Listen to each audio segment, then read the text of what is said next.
The House Committee on Elections will come to order. The clerk will call the roll. Chair Smith. Here. Rep. Busey. Here. Rep. Burrows. Here. Rep. Capriglione. Here. Rep. Dayala. Here. Rep. Manuel.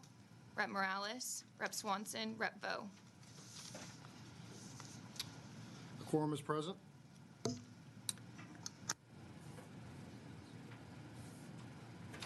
I want to thank the members for being here today for this interim hearing. I look forward to working with you all to discuss important legislative or interim charges.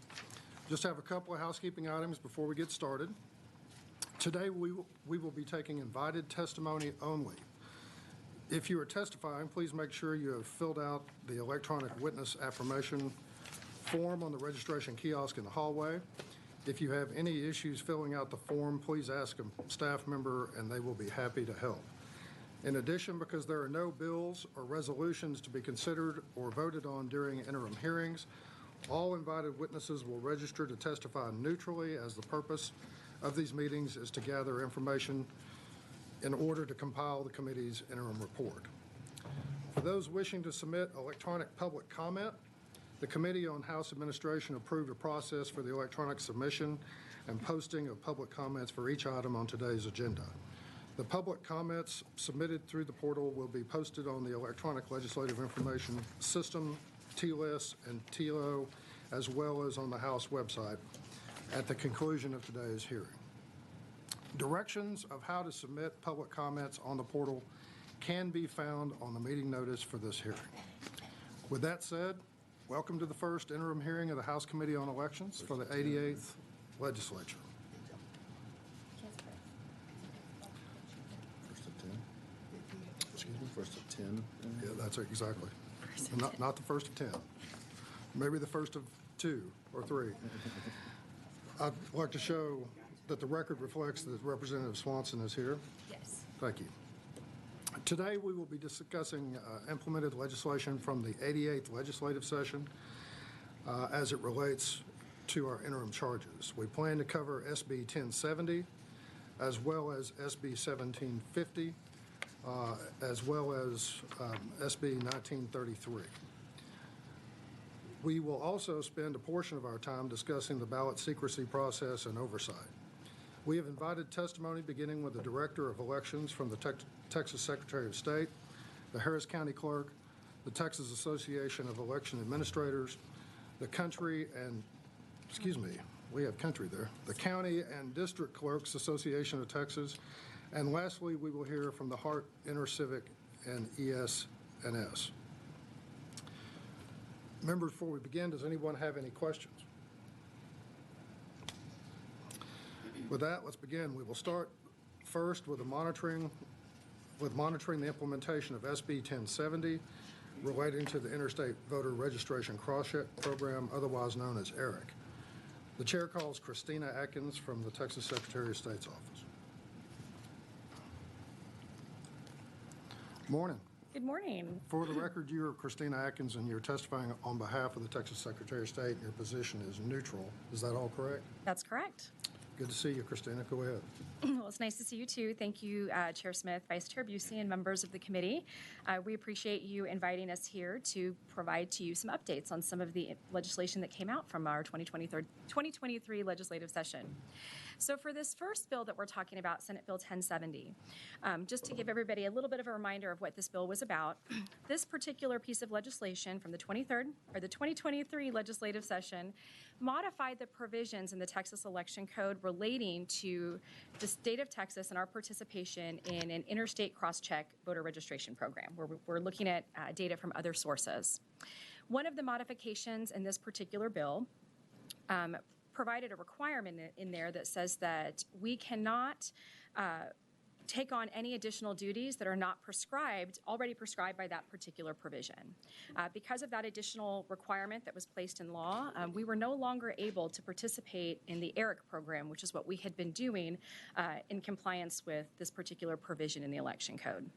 So on July 20th of 2023, the state of Texas withdrew from the ERIC program. Since that time, we have been looking at other data sources, looking at modifications we can make to our system in order to supplement our existing voter registration list maintenance program with some of those additional data sources.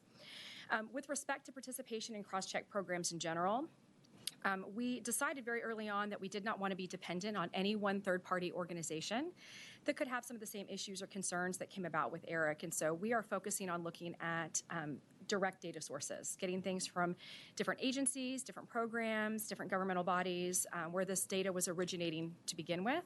So rather than going through a third party to aggregate it, we're looking to form agreements and partnerships with these different agencies.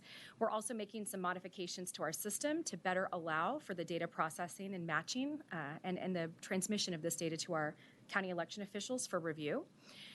We are in the middle of redeveloping our statewide voter registration and election management system. And as part of that redevelopment, we are building the data matching tools into the new system. This will allow us to do the processing of data a lot more efficiently, and more importantly, it allows us to pass that information on to our counties for review in a much more secure fashion. At this point, I think it's important to remind everyone, too, that list maintenance is something that happens on a day-to-day basis. We do have a lot of different data sources that are out there, and I'm happy to answer any specific questions you all might have about what we're currently doing in Texas. Members, any questions? Yes. Vice Chair Busey. Thank you, Mr. Chairman. I actually have a bunch of questions. In terms of list maintenance, can you talk about, you said we got out of the program July 20th, 2023, is that correct? Yes, sir. So to make sure we're compliant with Section 18.062 of the law, which has us work with other states, how many states have we set agreements up with right now? Well, we receive data on a pretty regular basis from a lot of other states, not through a formal agreement process or a formal data sharing process, but other states will oftentimes send us notifications when they have individuals that have registered in their state and they have indicated that they were previously registered in Texas. So that's something that we were doing informally without a specific agreement for quite some time, and we're continuing to do that. As far as specific state-to-state MOUs, we have not engaged in any at this time. None at this time. Out of the 49 states in D.C., I assume that we would have voters, and then other areas that voters could be coming and going between. I mean, we do get pretty regular notifications from some states already, and so yes, I would agree that folks do move across. At the height, how many states were in ERIC? I think it was about 36 states. About 36 states, and now we don't have a formal agreement like that with any states? That's correct. Okay, if we're thinking about what has been the immediate impact of leaving ERIC since we did that back in July of 23, what has happened with the data that we used to get from ERIC that we may or may not be getting now? So I think it's important to remember that Texas has a very robust list maintenance program, and we have had for many, many, many years. We already get information about deceased voters from about 4 different sources. We do get some information from other states. We get information about felons. We get information from DPS about non-citizens. And so the ERIC program and our participation in ERIC gave us a few additional data sources that were in addition to what the state already has built into state law. And so it was supplementing and providing some additional information, but it was not the only thing that we were doing. Were there benefits from that supplement? I mean, I think anytime we get some additional data sources that we can pass that information on to the counties, they can judge the value of that data in their internal review of it. But we did get some additional sources from data. Additional data sources from ERIC. And we're not getting that now? Those particular sources that we got from ERIC, those particular data sets, at the moment, no. But we are working on looking to obtain that data from other sources. We're in discussions right now with some other agencies. We're looking at some other programs that are out there. We're being very cautious about engaging in any agreements at the moment because of the fact that we are building a new system right now. And so there's technical specifications and technical considerations. And so as we work with some of these other agencies, we're in that process where we're talking about the technical side to make sure that there is compatibility with that data. Have the labor hours on the agency had to increase since leaving ERIC to do the work that you're now discussing piecemeal-wise? I don't believe so, no. So there's no change in costs for us doing this? At this point, as we're building and developing our new system, as I indicated, we are building a lot of these data matching capabilities into the system so that When we are at that point in time where we can sign some of those agreements and start actively receiving data from different sources, it's much easier to process and can be processed more securely. We were building the new system anyway, so this was a good time for us to start building that into the system. Let me ask you, under Section 18.062, which I guess is where the requirement comes from to work with states, passed by a Republican, I think, back in 2006, is there a minimum number of states that we have to work with to meet that requirement? I don't believe it defines any thresholds in there. I think ideally we'd want to work with all of them, wouldn't we, to get the most. I think we want to accurate work with as many as we can. Yeah. But right now, we don't have a formal agreement with any. And under Eric, you said we had about 36 at its height that we were working with. Well, and I think it's important to note, too, with ERIC is that there were many states, a good handful of states that withdrew from ERIC prior to Texas withdrawing. Sure. Many of those states that withdrew from ERIC were some of the states that we had the highest data matches with.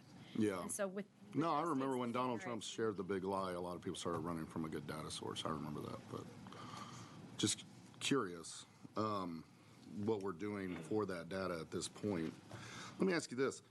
Just when we think about like list maintenance, what's the best source that we're getting for good like voter registration right now? I mean, DPS agency has 5 million people that have registered to vote in Texas. Is that correct now through DPS? So about 85% of our registrations on a year-to-year basis come from DPS, Department of Public Safety. How many through the online portal? That number I don't have, but we can look into that. I think what you're referring to is those individuals that may make an update to their voter registration record through the online option at DPS. Have we had any issues with that program? Not that I can recall recently, no. Okay. So the data is pretty accurate when we do it through the online portal? Yes, People sir. changing their registration from one area to the next or moving around the state, moving within the state, people that are already registered? Yes, sir. Okay. Let me ask you, who's not eligible to use that program right now? Who is not eligible to use the DPS program? The online portal? The online program is for those individuals that already have an existing driver's license or personal identification card through DPS. If they don't have something like that, then they have to go in person to DPS for that initial DPS transaction. Okay. So like a new resident coming from another state to this state, could they use the online portal? I don't believe so. I think those individuals would have to go in person to DPS. But if they were allowed to use it, we haven't had problems with that data and be an accurate data source? With the current program now, no, sir. We have not had any issues with data. So by expanding that program that's already had 5 million, we could increase our accurate data source that we're already using for out-of-state people, which would play back into what the original goals of list maintenance and ERIC from other states are, would it not? I think it would all depend on how that data exchange is taking place and what validation tools are used on the front end to ensure that it is a specific person that's using that online portal. But you do feel confident in that online portal and its accuracy? I feel confident in the data that we receive through that because it is something that's done in conjunction with DPS and requires also, validations. I think one more thing that I think is so important about it is the individuals implementing their own data that way, aren't they? As opposed to filling out a form that then has to be turned in, that then has to be transcribed and then submitted. That's correct. So it's direct from the user that's registering and verifying who they are. Isn't that correct when they use the online portal? Those individuals that are utilizing those online portals now for updates to existing registrations, yes, they would be the ones inputting their own data. I appreciate it. Mr. Chairman, I hope we can learn more about online voter registration in the state. Thank you, Vice Chair. Members, any other questions? Ms. Atkins, thank you very much for that. I know you've had a lot of prepared questions here from the Vice Chair about concerns and whatnot. Can we go, before we go on to another topic, can you give us a thumbnail summary of where you think we are and the positives in connection with the Secretary of State's efforts in this regard as we've gone forward from September? Yes, sir. So, as I mentioned before, I think one of the things that's been most helpful to us at this moment is that we are in the development of our new statewide voter registration and election management system. And we think that this is a good time for us to be making modifications as we build them into the architecture of the system to allow for strong data matching and again, to allow for secure transmission of that data. It's very important to us that when we're providing data to our counties that it's done in a secure fashion. So this is a good opportunity right now. This is the right time for us to be looking and investigating these other data sources that are out there. And we're very confident that in 2025, when we roll out our new system, that we will have a lot of the necessary agreements in place to get some of those additional data sets that we may have been getting from ERIC, to get them from directly those individual data sources and get them to our counties securely. Thank you. Members, any questions? Thank you, Ms. Atkins. Appreciate that. What's that? Yeah, I think she is. Good. Now we're going to take up the monitoring and implementation of SB 1750 relating to abolishing the county elections administrator position in certain counties. And yes, sir. Thank you. At this point, the chair would call again Christina Atkins. Thank you, ma'am. For the record, you are Christina Atkins. You're testifying on behalf of the Texas Secretary of State, and your position is neutral. Is that all correct? Yes, sir, that is correct. All right. You may begin. Yes, sir. Again, thank you all for inviting me to participate in the testimony on this piece of legislation, Senate Bill 1750. As a reminder, Senate Bill 1750 passed during the 2023 legislative session and abolished the office of the County Elections Administrator for counties with a population greater of 3.5 million. To date, this affects Harris County. So what this bill did is it had the effect of placing all of the election duties into the office of the county clerk and all voter registration duties back to the office of the tax assessor collector. As a reminder, that is the default in Texas, that these duties are placed with these two offices by default. It's through subsequent action where those offices can be combined to form the office of an elections administrator. Since the county clerk assumed all election duties on September 1 of 2023, we have worked very closely with that office as they've made this transition. During that transition period, the county clerk immediately reached out to our office to discuss ways that we could work together for the benefit of Harris County voters. The county clerk has invited our office to observe and monitor all of the elections they have conducted since this transition, and they have engaged with our office to review their training materials and forms to ensure that they are in compliance with Texas law. I would say during this transition period, we have observed a steady improvement in the election process and in the timeliness of processing results. The office has proactively reached out to our office, to the Secretary of State's office, to seek guidance and discuss potential issues. The most recent example of this is this past primary runoff election when Harris County was faced with catastrophic weather-related problems leading into this election. The county clerk reached out to the SOS immediately to discuss potential practical and legal issues that might arise due to the storm-related issues. They were reaching out to us on a Friday afternoon and continued to provide updates to our office all throughout the weekend prior to the start of early voting to make sure that any actions that they were taking were in compliance with state law. Many Harris County stakeholders have reported to the Secretary of State's office that the county clerk has been very transparent regarding any issues that have arisen and has been very responsive to concerns or problems that have been brought to her attention. And I would also echo that from our direct experience that any time an issue has been brought to our attention and we've reached out to the clerk's office, they have been very responsive in responding to and addressing any particular issues that come up. We are continuing to work with the county clerk's office to monitor and to assist them with any of these transition-related efforts. I mean, it has been less than a year that the county clerk took over, and so it is a process to transfer those duties and to get their elections, I think, to the place where they want them to be. But they are definitely engaging with our office and have made many improvements. I'm happy to answer any questions you all might have. Members, any questions? Vice Chair Busey.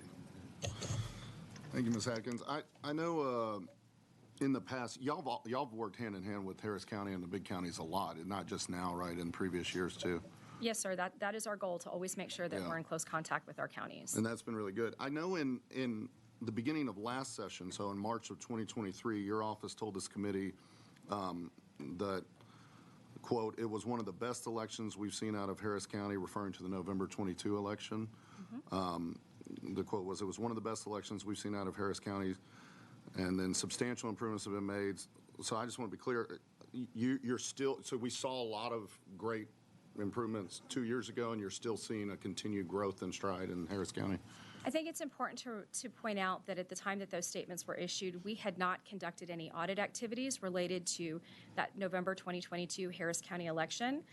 We have since, as you may know, Harris County is under audit with the Secretary of State's office, and we did release our preliminary findings regarding the November 2022 election. Many of the issues that were brought up during the legislative session, concerns from voters and some of those Harris County stakeholders, party members, election judges and clerks, in that audit, we were able to validate some of those concerns and identify some of those particular issues. At the time that we were beginning those conversations and discussions about Harris County, we hadn't started that audit process yet. So you think that was an inaccurate statement made at the time? I think that that statement was made with the information that was available to that person at that time. But I think from my perspective, what I can speak to is what I know since we have performed auditing of that November 2022 election and did identify some substantial issues. Okay, but you feel good about the results of the election from that 2022 cycle? I'm not sure I understand your question, sir. What you're saying, substantial issues, but do you feel like it impacted the results of the election? In November 2022? Correct. I think that there has been several election contests that were filed. Sure. The original election contest that took place last summer, I believe it was, or early last fall, while that election wasn't overturned, the judge detailed some pretty significant issues. And then the last of those election contests did actually result in overturning that election and ordering a new election for that office. And so so the office's stance has changed since the testimony in March of 2023? I would say that at this point, any questions that you ask our office related to the November 2022 election are better informed because of the audit that we've conducted. Where are we at in auditing? Are you auditing currently the more recent elections? Will you be auditing? Absolutely. We are in the process of completing those audits because we had to do all elections within Harris County, and we had 3 other counties that were auditing within a 2-year period. And our goal was to issue a comprehensive report. That way it would be easier to look at trends and patterns, and we will be releasing those reports this summer. You talked about, at the beginning of your testimony, you said this Bill 1750, it only impacts Harris County, is that correct? That's correct at the current moment, yes. And how is that done?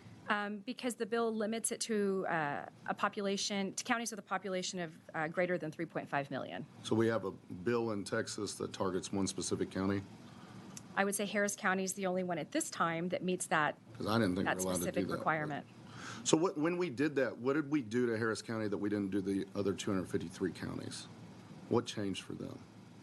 So for Harris County, at the time that this bill became effective, that Office of the Elections Administrator that the county had created on their own was abolished, and those statutory duties were placed back in the hands of the individuals that hold those duties as a matter of law. Do the Texas neighbors of Harris County still have the right to do what Harris County no longer has the right to do? Any county that has a population of less than 3.5 million could still have the Office of an Elections Administrator. So we're taking away a local control opportunity under SB 1750 just for Harris County at this time. At this time, that bill, the only county that it applied to with those population thresholds would be Harris County. All other Texans, though, through their county commissioners, still have an option to do it differently, but not Harris County, correct? Until they reach 3.5 million in population, that's correct. Well, Wilco's only at about 600,000, so we have a little time. Thank you, Mr. Chairman. Representative Slauson.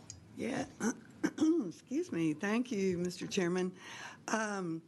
As someone who actually lives and breathes in Harris County and really keeps up with it, I know that it was a disaster under the elections administrator.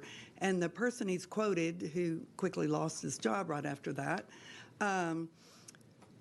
admitted later in that same hearing that the bar was really low, that all the elections under elections administrators had been bad. And he thought that one might have been slightly better. And but then, like you say, you did the audit, and there were real definite problems with it. And that's on top of just not providing paper to many of the areas that one certain party had around the county. And I have to say that I have heard great things since this bill took place, that Tanisha Hudspeth is running very good professional elections. I'm grateful to hear that she's working closely with you, her office is, and I'm hearing good results. I want to ask more questions later. That we saved a lot of money in Harris County, and there's a lot more confidence in the way that and the voter registration are being done in Harris County. And I also want to thank you for your professionalism and feel like that things are in much better hands since you took over. Thank you. Thank you, Representative. Representative De Ayala. Briefly, thank you again for being here. It's been a while. Just a little history with Harris County. It's only been 2, maybe 3 election cycles that elections were run under election administrators in Harris County. Isn't that right? That's correct. Yes, sir. And in fact, we have had several election contests because of the concerns and problems associated with elections in Harris County. And one of those elections was actually overturned here recently. Agreed? Yes, sir. Okay. One of those problems historically with the election administrator running those elections, and some of those problems were there wasn't sufficient ballot paper, the election results were untimely reported, and other more nuanced and some isolated criticisms here and there. But there were a number of them, and they were far-ranging, and the gong banging was pretty loud for at least a few years. Is that fair to say? Yes, sir. There were quite a few comments and complaints with respect to elections during a certain time period. You heard questions earlier about local control. Currently, as it was done prior to the election administrator, the county clerk, being elected by the local voters of Harris County, runs the elections, right? That is currently the default in Texas. That is the definition of local control as I understand it. Would you agree with that? I believe in the default setting, that is correct. The voters are the ones that select the county clerk. And then these more recent elections, again, since September, the first election that Ms. Hudspeth ran was November of that year. She had 2 months to gear up, ramp up, Yes, sir. and run this election. And it was a successful one, at least as we understand it today, right? Yes, sir. Okay. And since then, those elections have been, as we gauge them, successful, right? I would say, sir, that we have had very good interactions with that office and have seen a strong desire to improve upon their process and procedure. Since Ms. Hudspeth took over, we haven't had problems with ballot paper, have we, in Harris County? There have been no problems with ballot paper since the Thank you. clerk Well, thank Hudspeth you. took over. Thank you. That's all I have. Yes, Thank you. sir. Members, any other questions? Ms. Atkins, thank you so much. Now, could you detail a little bit more? You just referenced the positives that you've been having with interaction with Ms. Hudspeth or the office. Can you provide us a little bit more detail on that? Absolutely. As I indicated, the clerk's office, Clerk Hudspeth reached out to us directly, reached out herself to our office directly very early on in the process in that transition to make sure that we could get her staff kind of up to date and ready to go with access to our state election management systems. Since that time, we've been in very close communication with the county clerk. The clerk's office has reached out to us with questions about forms, questions about legal compliance. They voluntarily provided us copies of their training manual and training materials for the primary election so that we could review and make sure that they were in compliance with Texas law. Have our team of attorneys look over that from that perspective. These were not things we had to ask for. These were all things that were provided to us on a volunteer basis. I would say in addition to that too, Clerk Hudspeth and her team have invited members of my staff and members of the Secretary of State's office and state inspectors into all parts of the election process. Anything that we've ever requested to review or monitor during the election process, we've been given full access. And to be fair, are there some things that you'd like to see done better going forward? You know, I think Harris County is always going to have challenges because of the size of the county. I think the county also has some challenges with having multiple offices and buildings that they have to manage to help take care of their election infrastructure. That's definitely a challenge for the county. I think those are some things less that our office has to deal with, that may be some local issues, but I would, in our observations, I do think that having multiple offices, multiple buildings does create some challenges for them that are unique to Harris County due to their size. And so that's something I'm hoping locally, as the clerk continues in this path and continues to make progress, that any recommendations she might have in that area are considered. Now, this particular bill was Senator Betancourt's, and it's been a great addition to our election law, and I'm glad to see that there have been some fruits that have been born as a result of that. And it was also another great piece of legislation that he passed at the same time. It was SB 1933, is that correct? Yes, sir, Senate Bill 1933. Okay. Now, we've had an opportunity to visit about that recently. There's a trigger mechanism in connection with 1933, is that correct? And in order for it to be implemented, there has to be some type of a complaint, is that correct? Yes, sir, that's correct. Okay. Have there been any qualifying complaints to trigger SB 1933? So, because of the effective date of the bill, we were talking about complaints that came in a little bit later. We did recently get a complaint that was referencing some issues from the 2022 election, alleging this reoccurring pattern of problems, and it was by a qualified individual in that list, the defined individuals that can submit these complaints. We did provide notice to the county as required that we received a complaint. But that complaint was specific to the November 2022 election, was not alleging any issues from elections since the time that the county clerk has taken over. Okay. All right. And so we're still referencing Harris County, is that correct? Yes, sir. Okay.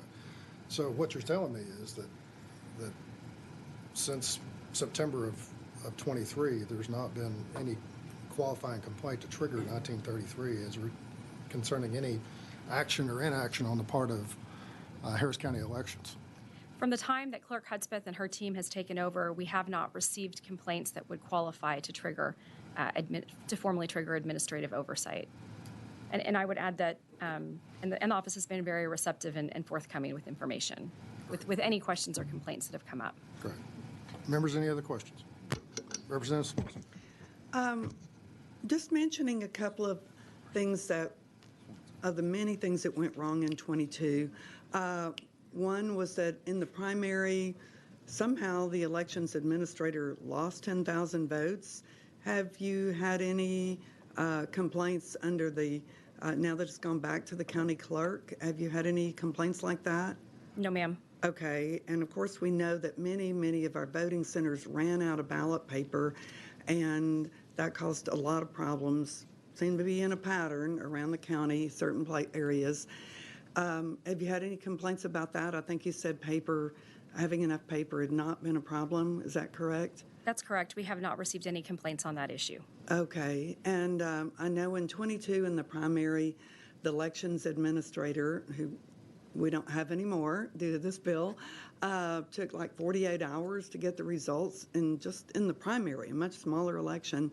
And this time around, they were quickly done in a very fast manner. So have you had any complaints about having extended times when ballots didn't get counted and election results were extremely slow? No, ma'am. No complaints about delays in reporting. Okay. All right. Thank you.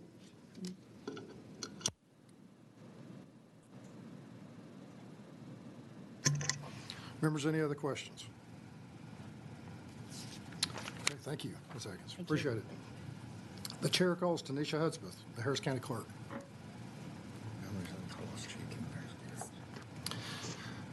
Good morning, Ms. Hudspeth. Thank you for being here. For the record, you are Tanisha Hudspeth, and you are testifying on behalf of Harris County, and your position is neutral. Is that correct? Good morning. I am Tanisha Hudspeth, and my position is neutral. Yes, sir. Absolutely. And you're here on behalf of Harris County, is that correct? That is correct. All right. Thank you. Go ahead. On September 1st, 2023, I'm sorry, to the chair, vice chair, and all the members, thank you for the opportunity to be here. It's been quite 9 or 10 months, and so I'm happy to share with you a little bit of insight.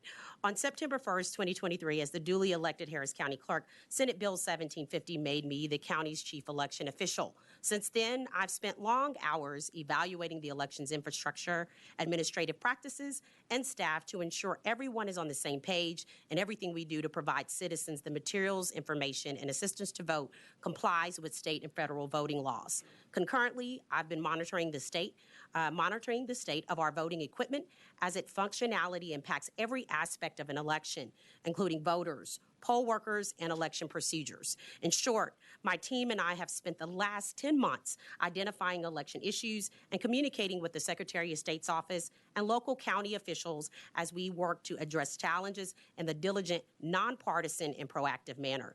I'm happy to report that since the Harris County Clerk resumed administrating elections, my office has conducted six successful elections.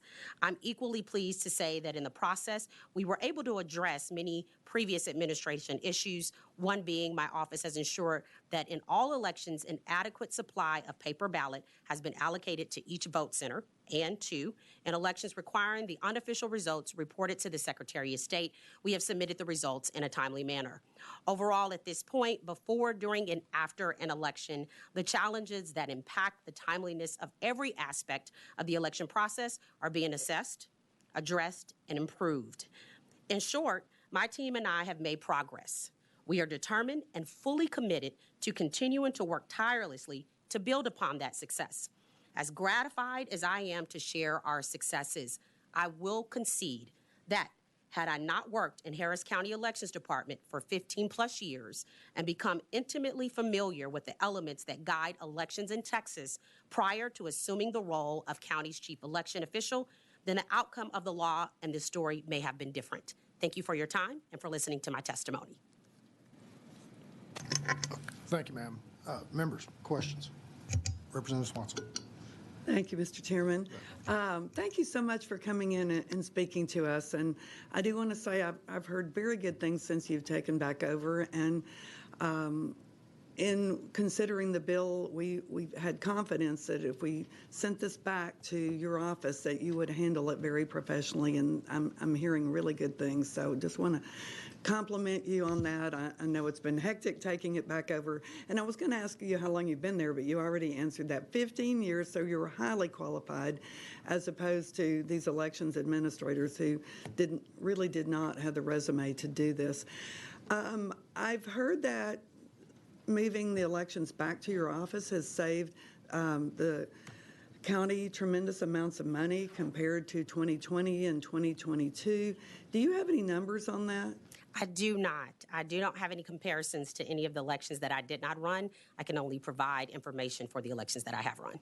Do you think at some point, I know you're really busy, but at some point you could work that up for us? Because I've been told that it would be tremendous because of being able to use your staff and the voter registrar staff and move them all over on election day and many of those other things, that there was a lot of money saved. And if you could just get that to us at some point, not an emergency, I'd sure appreciate it. My office would be happy to provide what we have. I don't know about the elections that I did not run, but we're happy to give some information. I think that's out there. I think you could get it. And I heard in 22 what the primary took 48 hours. How long did it take before you had the election results in 24 here?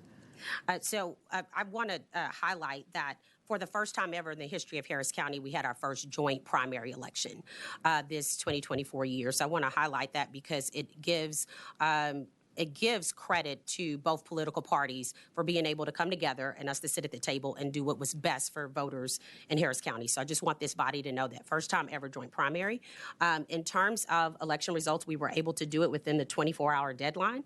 As you know, Harris County is very large, and even with a joint primary, there were about 545 election day voting centers. So we met the requirements. We did it in as timely manner as we can, and so we did meet it within the 24 hours. Wonderful, and congratulations on apparently having no complaints that fit the SB 1933, so that's a really good sign. And my one request of you was please put an early voting place in my area. We're in a giant hole between them. Thank you. Who do I speak with to get that information so we can make sure there's a voting center there? Oh, I'll have my office call. Who should they contact? We'll arrange it. Okay, We'll arrange sounds it. good. Thank you, Thank Rep. you. Thank you, Rep. Swanson. Members, any other questions? Ayala. Thank you, Mr. Chairman. Yes, sir. And thank you for being here. What the folks in the room and maybe people watching don't realize is you're administering an election right now. Yes, indeed. We just closed out early voting last night. Election day is Saturday. So, but I knew that this topic was important. There was no one who could speak best to it but me, because I am the person who's taken this on with a tremendous team, I might say. And so, yes, I'm in the middle of an election that I hope closes very soon so that we can get some rest before the fall. Yes. Well, thank you for that, and thank you because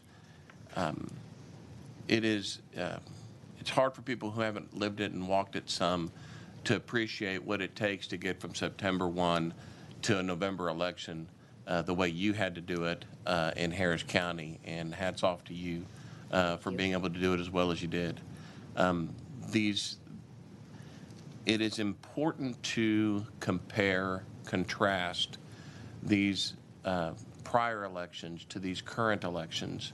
And I don't want to belabor the point other than to say this. Whatever flaws, missing 10,000 mail-in votes, no paper, this, that, and the other, all that list, and I don't want to belabor those points. Those types of things resulted in elections being overturned. An election was overturned in Harris County, and I know that wasn't under your watch, so to speak, but it wasn't. But that's what 1750 is about. 1750 is to make sure that large counties where the folks who are running elections are accountable to voters. And that position is no more directly accountable to voters than the county clerk itself. So thank you for the job you've done. Thank you for the successes in these several elections now that you've overseen. And there's one actually economic point, because I always get back to economics. This most recent election, these HCAT elections, I do have some numbers, and there was some estimate from the Secretary of State's office that was supposed to cost about $13 to $14 million. So far, that first election was in the $4 million range, and this runoff is going to come, total, it'll be well below that estimated cost that the Secretary of State has. So at least in this one isolated instance, we're seeing cost savings in our elections, unless these numbers are wrong. Do you agree with those? As it applies to the HCAT election, yes. Every election is different. Yes. So I don't want to compare one versus the other, but you have made a point, excellent point with HCAT, and we were able to save based on the estimates prior to me coming into Yes. taking over elections. Well, balancing the two, being efficient, well-run, trusted elections, and being good stewards of tax dollars, as long as we balance those as well as we can. Thank you. Hats off to you. I just wanted to kind of sing your praises for today and what you've done so far, and keep up the good work. Thank you. Thank you. Members, any other questions? Thank you, Mr. Representative Chairman. Capriglione. Appreciate it. Ms. Husband, thank you for being here. I had a couple of questions specifically related to some of the testimony that you gave. So one of the comments, you said that you followed the Texas Election Code and the Secretary of State's office guidance to determine how much paper to allocate at each location. Could you, at least my reference, explain what that guidance is? Yes. Well, so there are the Secretary of State's office, as you know, provides all guidelines for running elections in the state of Texas along with the code. And so we follow the breakdown or the matrix of how much paper should be provided based on the list of registered voters at given precincts or the amount of voters that you have in your county. So we utilize previous elections of the same type So we approximate, turnout. We also look at the amount of voting locations and the amount of registered voters. So it is a guideline that we follow, that the Secretary of State's office provides. But of course, coming into this September 1st, one thing that I wanted to make sure of is that ballot paper was not a talking point. And so in that, we took the extra mile of being sure that we allocated a surplus of paper to ensure that this would be addressed, and that, going forward for every election, we've continued to follow that with including additional paper for every single polling location in Harris County. So essentially, there's a certain number of registered voters. You look at a similar type of election and say, okay, this is how many. There's some buffer, I'm assuming, already built in that says more than that. And then you added even more yourself, right? More additional paper ballots. Do you think that in the election that we heard about where there was a shortage, do you believe that guidance was followed? I cannot speak for any elections that I did not run. I can only speak for the elections that I've run. Yes. So for me, now there's extra paper there. How do you keep track of, or do you keep track of how much paper was sent? Obviously, there's now extra. Do you count the paper? We keep every single detail of paper, and that is something that we also have to follow by law. But we provide numbers. We track all of that paper from the vote total to what comes back. And that is part of auditing in our policies and procedures. So at no time is there paper just loosely out there as extra paper. Okay. Do you think on the guidance, let's say you hadn't, obviously because this was an issue, you added additional paper there. If you had just followed, not I say just, but if you had followed the guidance, would you have been short at any locations? I cannot necessarily answer that question. I can tell you that I do believe following the guidelines, we would have been just fine. But again, with September 1st, knowing what was upon us, adding additional paper was very important just to make sure that we didn't revisit history. Yeah, I mean, it seems to make sense to just have extra, right? Why not, right? That's right. As long as you keep track of the paper where it goes in. And just one last question, Mr. Chairman, if that's okay. Here you talked also about where the Harris County ballot was longer, and I know it's always longer than everyone else's ballot, and so it spanned a couple of pages. And so it says here what you did is you made it print on a single sheet. Can you explain, is it double-sided, or did you change the font to make, how did you do that? We work with Hart to do a software upgrade. So immediately when I came in, we looked at the many challenges that we were facing. We knew one of those was, what can we do to reduce the amount of paper that needs to be scanned per voter, right? For many different reasons, right? We can talk about financially how impactful that is, how much easier it is for the voter and their experience, and most of all for the election workers that have to do the job. So there are many aspects here. And so as we looked at that and we continue slowly to a presidential election, the first thing you want to think about is how do you shorten that ballot? And that software upgrade allowed us to run 6 elections on a one-page ballot with modifying. We're not the only county that's on this software upgrade. We work with the state. We work with all of our counterparts to make sure that we were in good shape. And I'm happy to say, following December, a runoff, we didn't get much of a Christmas break because I knew that was a priority before we got to primaries, which we knew the ballots were going to be long no matter the political party. That's fair. All right. Thank you for your testimony. Appreciate it. Thank you. Representative De Ayala. I think I got it right. Follow-up, because context here is what matters. Harris County being the largest county in the state, I think the 3rd largest county in the country, and it is from the state and from around the country, people are looking at Harris County. We talk about, and I think you and I have had a conversation about this before, and that is what our goal is to make sure that our elections are not just accurate and fair, but that the perception from the public is that our elections are good. And as good as our elections can be, all it does is provide confidence to the voters and that wonderful public perception that we're all looking for. Being the example here in Harris County for this state, and this state for this country, it's important and it matters.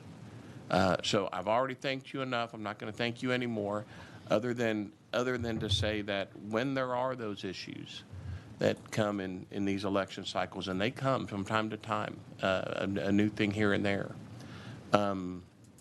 To the extent that you can provide any guidance to us as a legislative body, please, our doors are open. Any suggestions you may have, we'd love to listen to. Thank you for opening the door. Thank you. Representative Swanson. Yes, thank you, Mr. Chairman. I would reiterate what Representative Diallo said, that, you know, if you find little quirks that in the law, things that you can see that you need us to help out with to make it work more smoothly, just now's the time. We can be getting those bills drawn up through Ledge Council. I did come up with some additional numbers in addition to what Representative Diallo was quoting, that in November of 2020 election, Harris County spent approximately $36 million.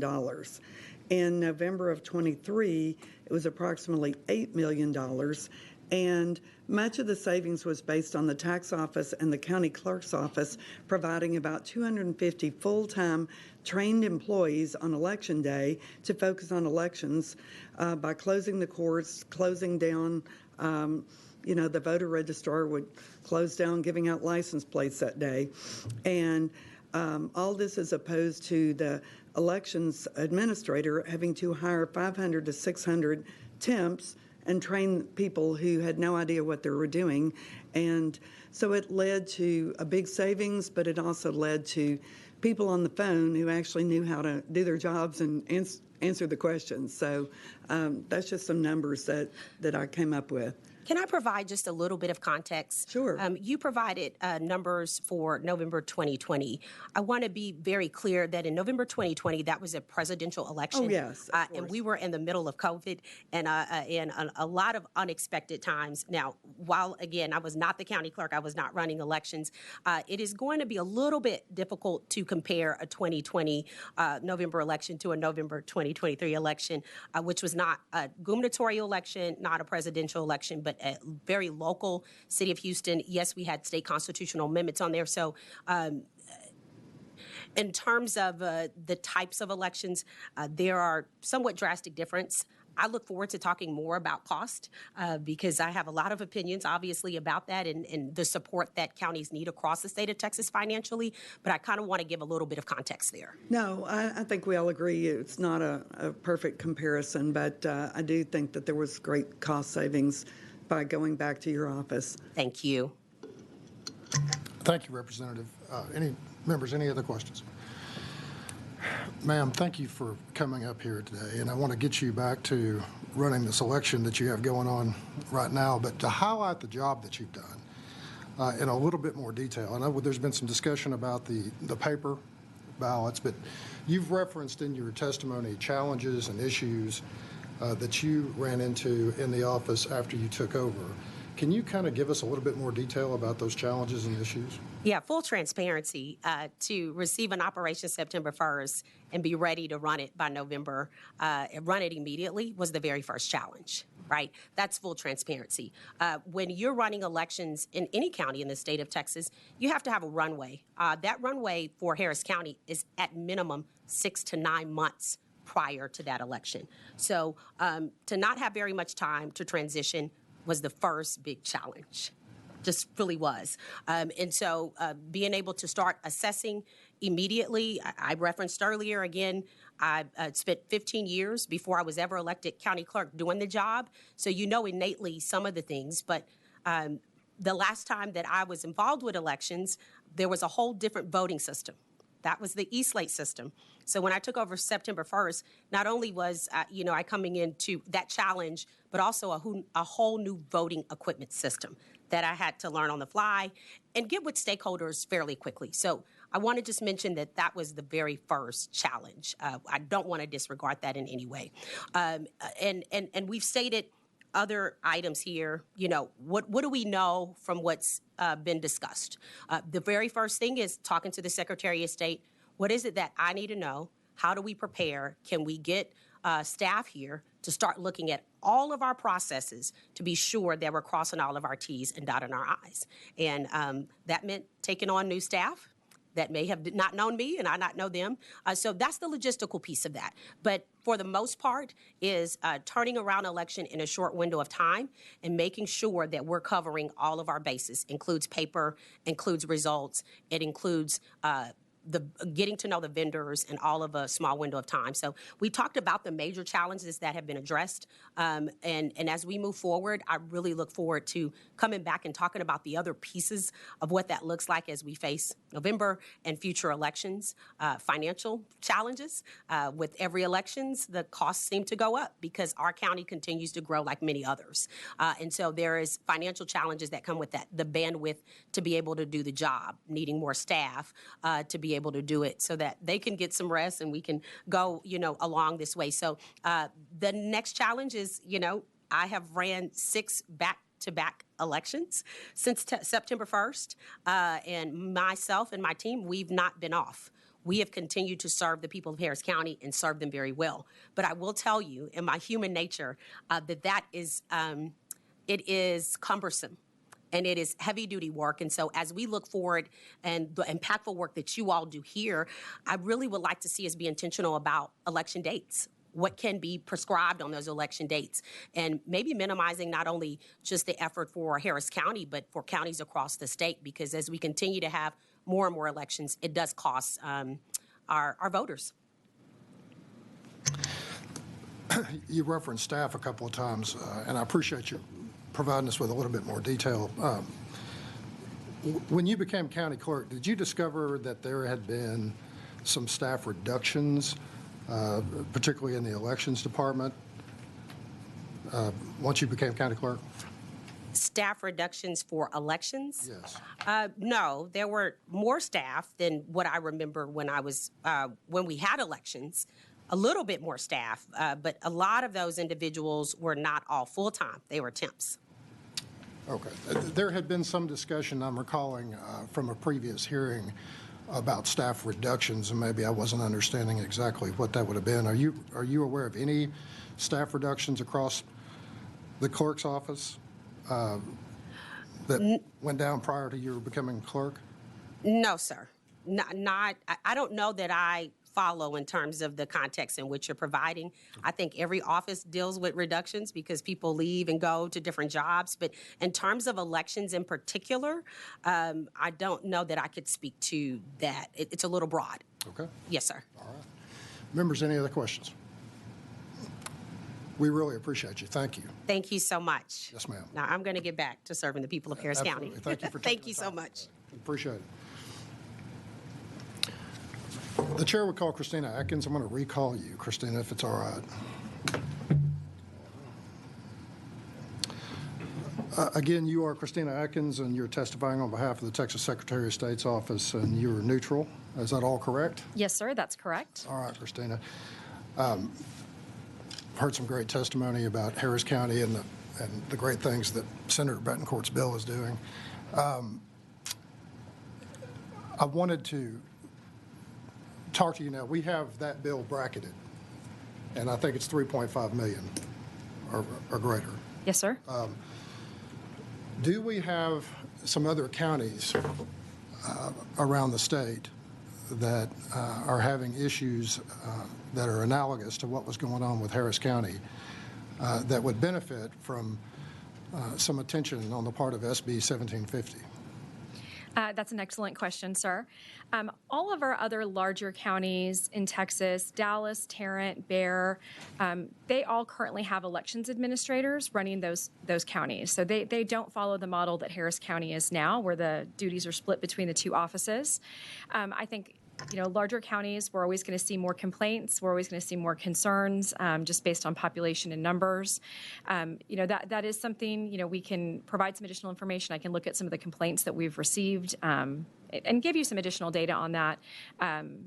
But yes, this particular model that we have in Harris County right now, all of our other large counties have an elections administrator.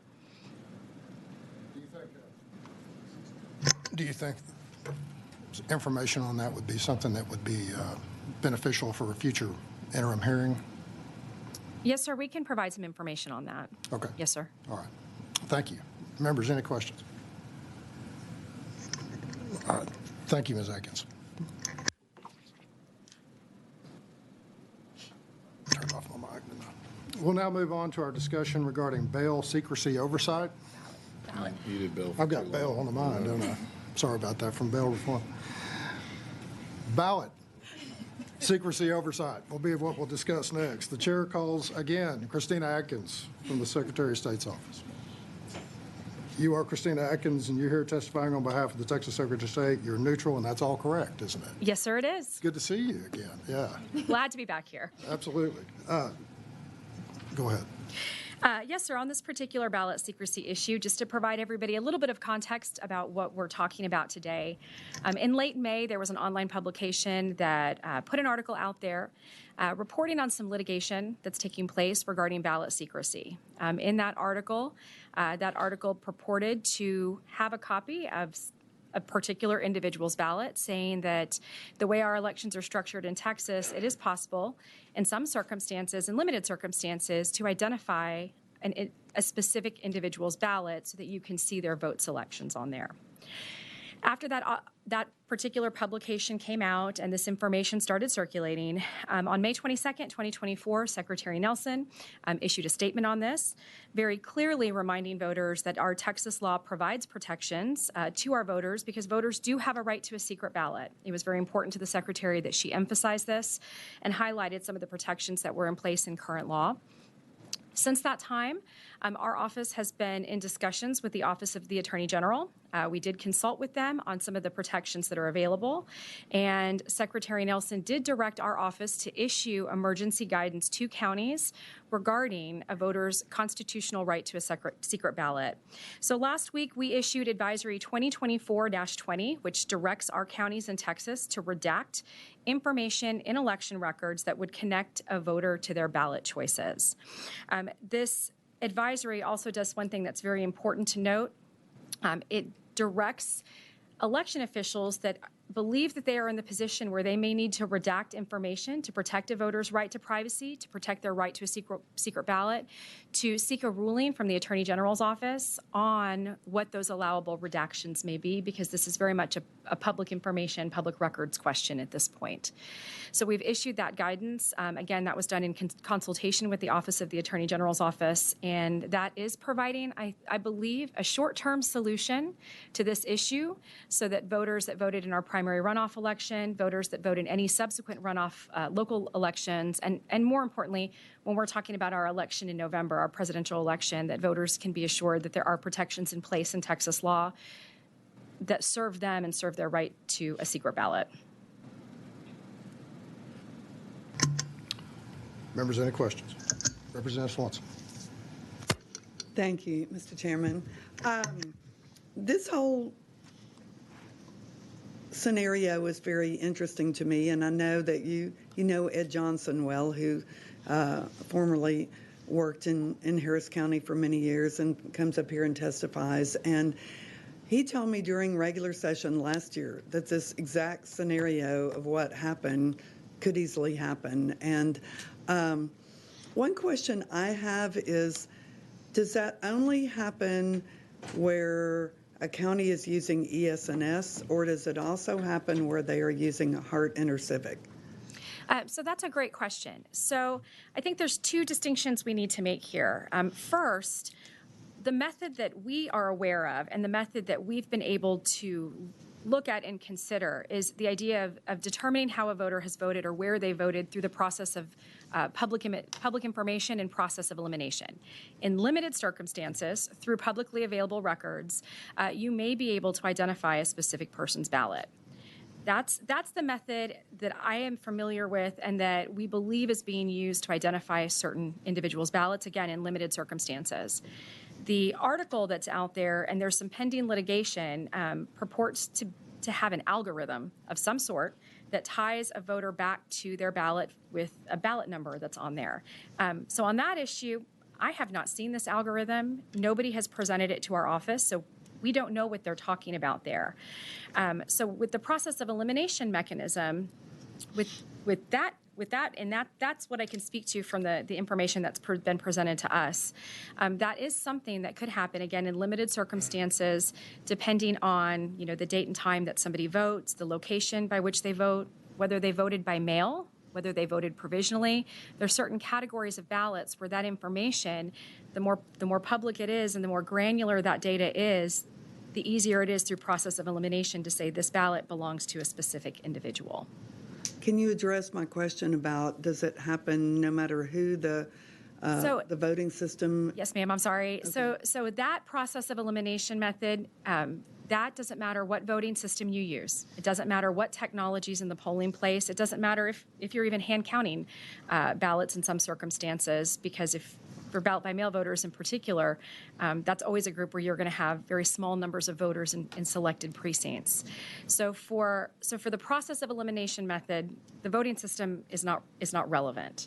Now, for whatever this purported algorithm is, I don't know enough about it to say that it's specific to one system or another, because I haven't seen it. Nobody's presented it to us to review. Okay, because I'm hearing some people are accusing that it's the number assigned. I'm not good at explaining, but you know that there's a difference in the way the two companies assign a number to the ballots, and that it's more of a problem with the ES&S than with Hart. But you're telling me this process of elimination would happen either way? Yes, ma'am. The I was process of hoping to say, see, Harris County's not always the problem child, but apparently it is. So tell me, would doing away with countywide voting on Election Day relieve this problem in any way? No, ma'am, it wouldn't. The examples that have been presented to our office, when we have looked to independently verify some of that publicly available data, all of those situations were individuals that voted during the early voting process. It was not specific to Election Day. And they were voting, what shall I say, like there weren't very many people with their exact ballot style, like it was very low elections. Like, could this happen in a general or a primary, or it would be only in something like an HCAT election, or you know what I'm saying? Like, would it have to be a very low turnout election to be able to do this process of elimination? The individuals that were brought to our attention were individuals that voted in the primary election in March of this year.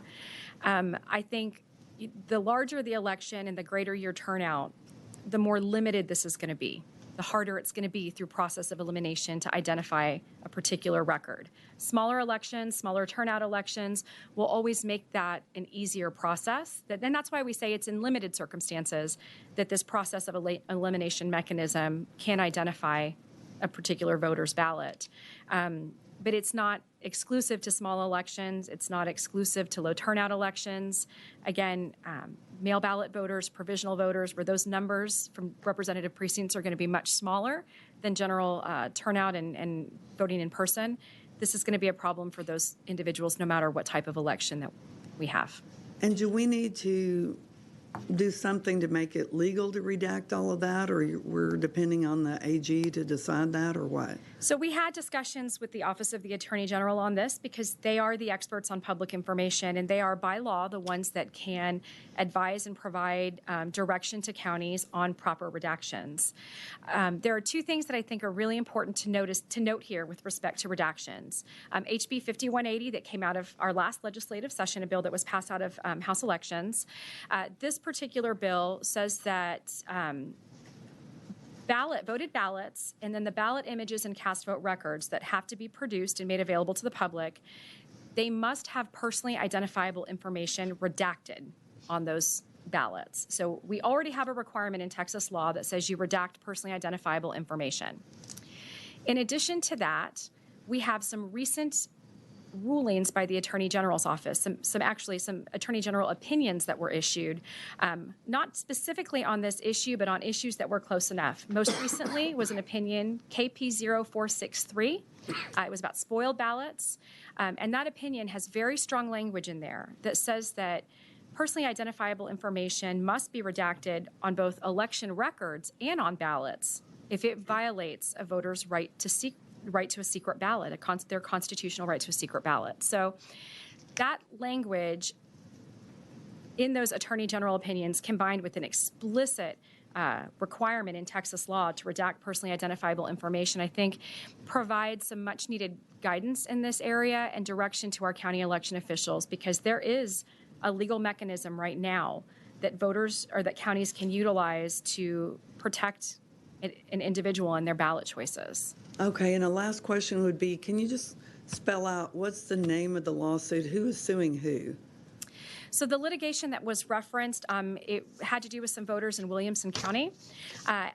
With that particular litigation where they are making reference to some kind of algorithm, what you were asking earlier, Representative Swanson, I believe it may be specific to the equipment and the systems that were used in Williamson County, which would be ES&S for their voting systems, but 10X for their e-poll book. I think it's supposed to be a combination of data points from the two systems. But again, I don't know enough to tell you for sure that it's specific to one vendor over another. But that particular litigation that's out there, again, I don't know what they're alleging in the filings. When they filed the lawsuit, the plaintiffs redacted the information. So I don't believe the court has even had access to this algorithm. But who's suing who?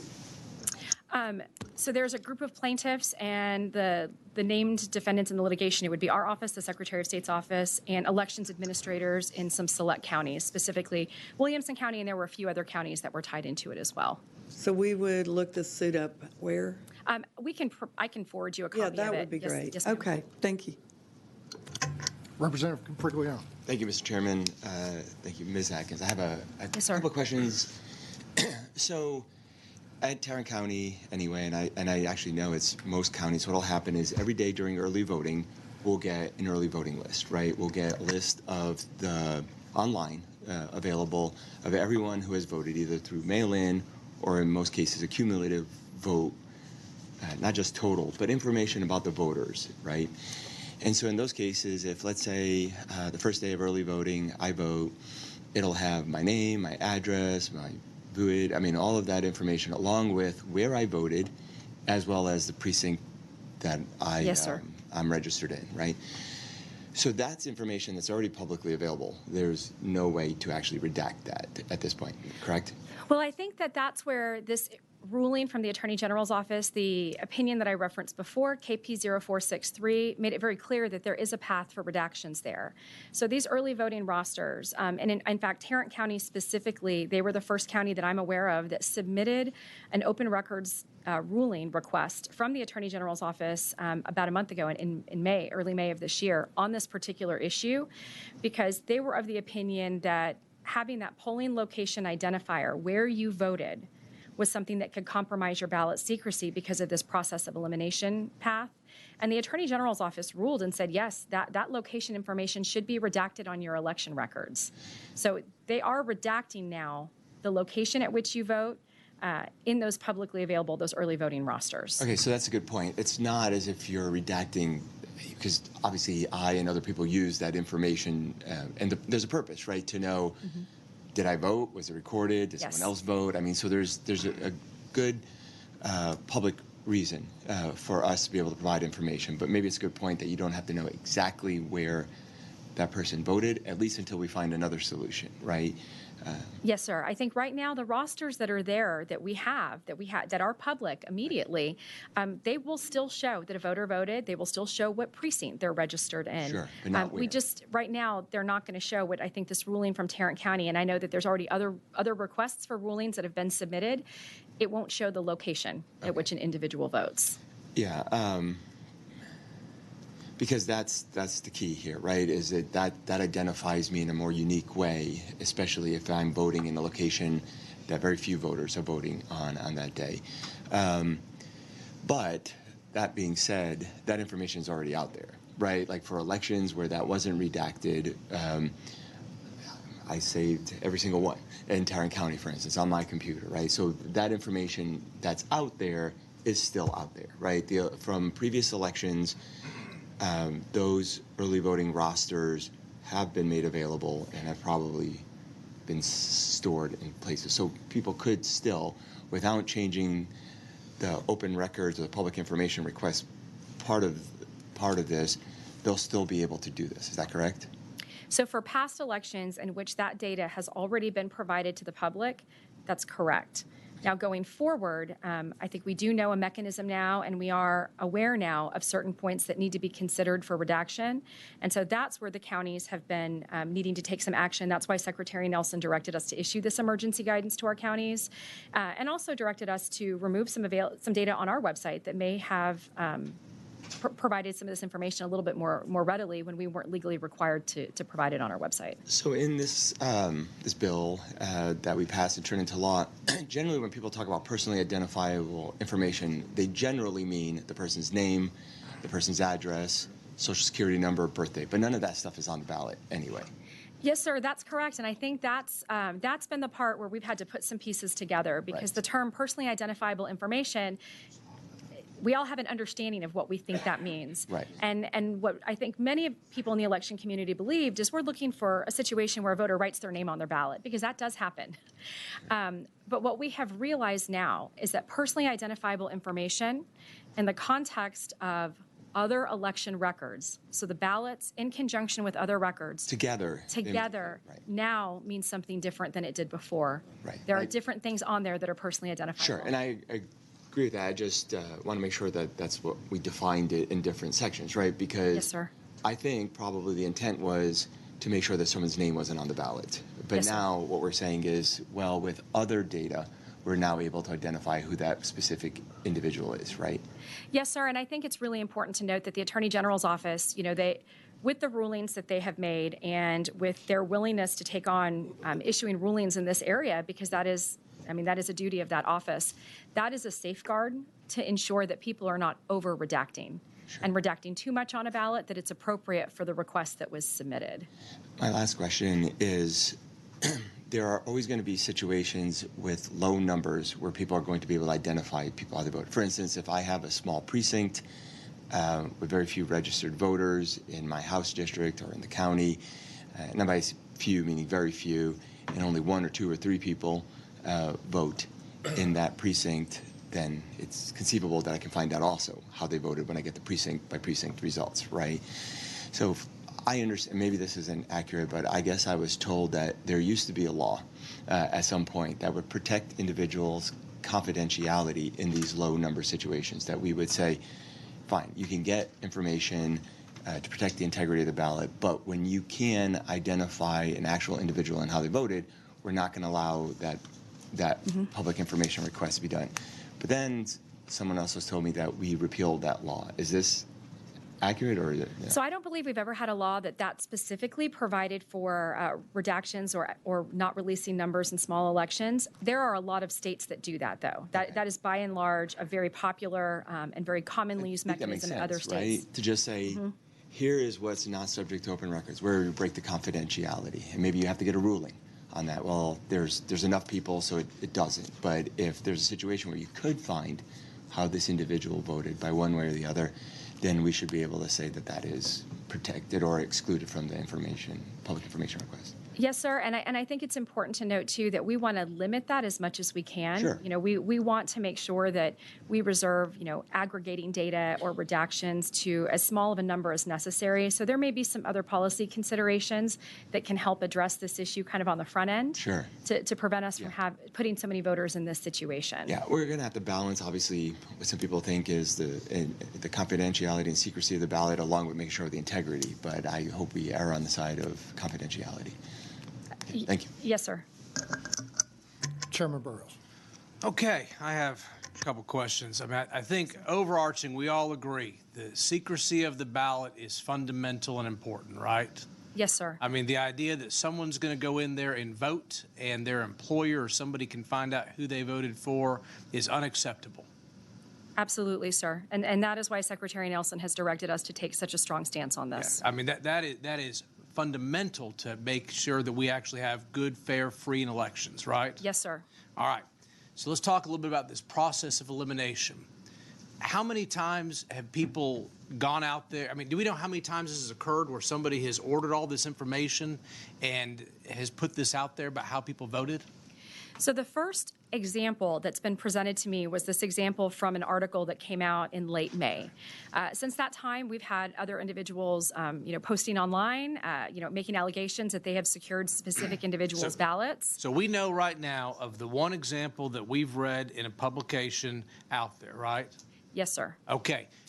Have we done anything to go around to find out how much of the public information is out there to other people that may be available. I mean, Yes, here's sir. what I'm curious about, right? Is what universe are we dealing with about people who already have access to all of this to put two and two together? Do we have any idea what that is yet? It's a very significant universe. What do you Because mean by that? This information has been publicly available for past elections, has been out there for quite some time. We have a number of counties that, in the interest of transparency, because of the laws we have and because of this push for auditability and transparency, have been proactively publishing a lot of election records that are public. They post their ballot Going images. how far back? Do we have any idea? I think that the big transparency push really started around the 2020 election. Okay. And I would say that in the last 2 years, we have seen this increase exponentially to the point where counties are now proactively putting the information online rather than waiting for requests. So let me ask you this. If you're sitting at home watching this hearing and you have voted somewhere in Harris County or Lubbock County or Tarrant County or any of the other counties, what are the odds somebody can go back and figure out who you voted for at this point in time? It all depends on what information has already been provided. I know that there are two panelists that are coming after me that can speak specifically the kinds of requests they've received in their county, so they can give you a better idea of the scope. But I will say that these ballot images, these cast vote records, particularly since 2023, since we passed this particular legislation, HB 5180, there have been massive amounts of requests for this data from all of our counties. So what about, I mean, and kudos to the reporting, right? I mean, they've made this apparent. We've got a hearing on it. It's bringing our attention to it. But what is being done right now with the information that's already online to go ahead and get it redacted and curtailed and say, counties, take that off the website till we get a handle on this, because more people don't need to be concerned about their ballots being, made public? Yes, sir. I think that is exactly the reason why Secretary Nelson ordered us to put out this emergency guidance so that we could direct folks to immediately. Are they doing it? I believe so, yes. Yes. So Gio brought up what these laws in the other states are, doing. There's a law in the books that says if you are in a low voting turnout precinct or county or whatever it is, there's going to be a threshold you have to meet before it gets publicized to make sure that it's secure. Do we have to wait for a new law to pass, or do y'all already have the authority to basically deal with that today?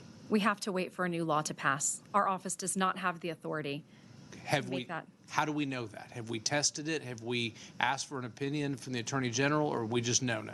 Well, we sat down with attorneys from the Attorney General's office to look to see what we could do. And the most that we can do at this point, that's why I'm calling it a short-term solution, is this redaction issue. And that's because it's public information. Our laws really, really lean heavily towards transparency. So there's nothing on the books that basically says ballot security, is important and we can't figure out a way to do it. We've got to wait for a new law to pass. Is that fair? That's fair, sir. Okay. Let's talk about this algorithm, because obviously that's kind of wrapped up in this. You are not aware of this algorithm or what it does or whether it's even valid. Is that right? That's correct. Has the Secretary of State's office reached out to the people who claim they have the algorithm to verify it, to learn about it? So because now we're in litigation, because they've filed lawsuit against us, there have been attempts to get access to that algorithm through our attorneys.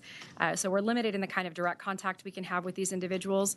But yes, our attorneys are trying to get us access to that so we can review it. Because, sir, if this algorithm does what it purports to do, what these individuals say that it does, we actually have authority when it comes to certification of voting systems and e-poll books. We could do something to address this. Well, do you have authority to subpoena and get those algorithms to investigate it and figure it out? No, sir, we don't have that authority. Does the Attorney General's office? Well, we're hoping through this litigation and through our attorneys that they are able to get us access to this algorithm. I get it, right? There's civil litigation going on right now. Yes, sir. But outside of that, because is this algorithm, is there concerns beyond civil in this?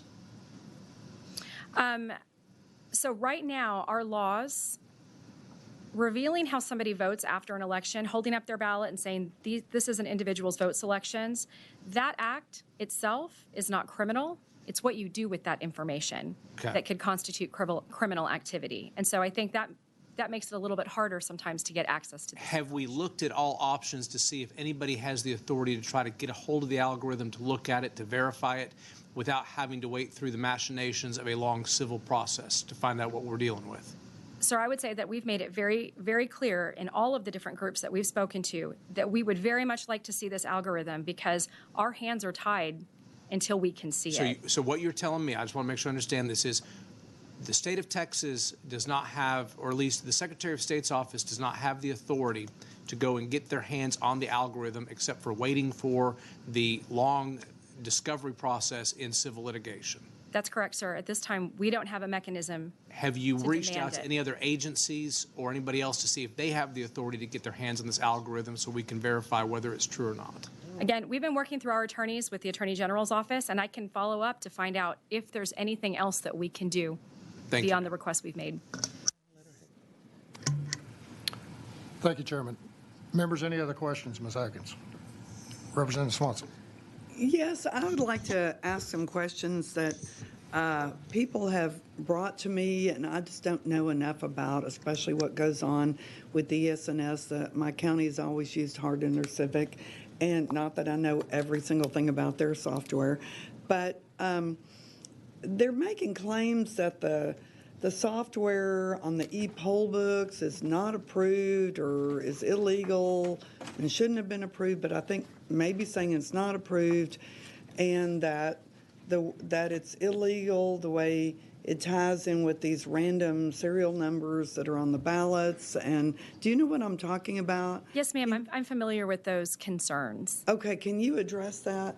Yes, ma'am. I believe what you're referring to is that there are allegations out there that the method of numbering ballots that's used when they are electronically applying a number to a ballot are problematic. And that's that electronic number that's generated when specifically with the ES&S system in conjunction with e-poll books, when that is printed on that blank ballot card so that a voter has that precinct identifier and has the ability to go log into a voting session and start voting, that number is somehow tied back to a voter record. Now, in the course of certification, because we now certify electronic poll books along with our electronic voting systems. That would be my Yes, bill. ma'am. That was your bill, for which we're very grateful that we have the ability to look at our systems in depth like this. We have never been able to replicate or find some kind of connection between the number that's affixed to that ballot and a voter's record. It's not retained. So what we've evaluated and what we've looked at, we're not seeing any reports. We're not seeing any information that would tie that randomly generated number on that ballot back to a particular voter record. So, and that's where I go back is if there's some algorithm out there that does that, I need to know immediately because we can, because of our ability to certify voting systems and e-poll books specifically, we can take action on this. Okay, and what about, they have this demand that we go back to sequentially numbered ballots. Like, that seems worse to me. So can you address that? Yes, ma'am, I can. So our Texas Constitution has a requirement for the numbering of tickets. Now, when this provision was put into the Texas Constitution many, many years ago, it was specifically to tie a ballot to a voter. It was not to prioritize ballot secrecy. In fact, it was just the opposite. Now, there's been a lot of litigation over the years. We have made changes to our Constitution. We've made changes to our state law. Going all the way back to 1939, we had litigation on this back when we had lever machines, you know, the big machines where you would vote, pull down the lever, and it would register it. This is the first we've seen in litigation on ballot numbering. There were individuals that were saying this equipment was not valid because it didn't have a pre-printed number. There was no way to number that. The courts back then said that the public counter on these devices met the ballot numbering requirement because we also now protect a voter's right to a secret ballot. We don't want a number that ties back to a voter. During that time, going again all the way back to 1939, the courts at that point said the legislature has the ability to make policies on how we apply ballot numbering to ballots. And the legislature has done that. We have this pre-printed ballot number requirement for our paper ballots that's defined in Chapter 52 of the Election Code. We also have a provision, a chapter in the Election Code, Chapter 124, on electronic voting system ballots. That provision doesn't have any equivalent ballot numbering requirement. We at the Secretary of State's office have always tried to apply those other more generic numbering requirements as much as we can to everything else for consistency and uniformity in the process. When our modern voting systems came out that were using blank ballot paper, we're talking blank pieces of paper, the question came, do these have to be pre-numbered as well What's the legal basis for that? Because the devices, the scanners, have this public counter, very similar to those lever machines from 1939 and the way DREs work. They didn't have a ballot numbering requirement. They had a public counter that numbered and kept track of the voters that voted. You know, our office worked with the Attorney General's office to come up with this mechanism for electronic numbering.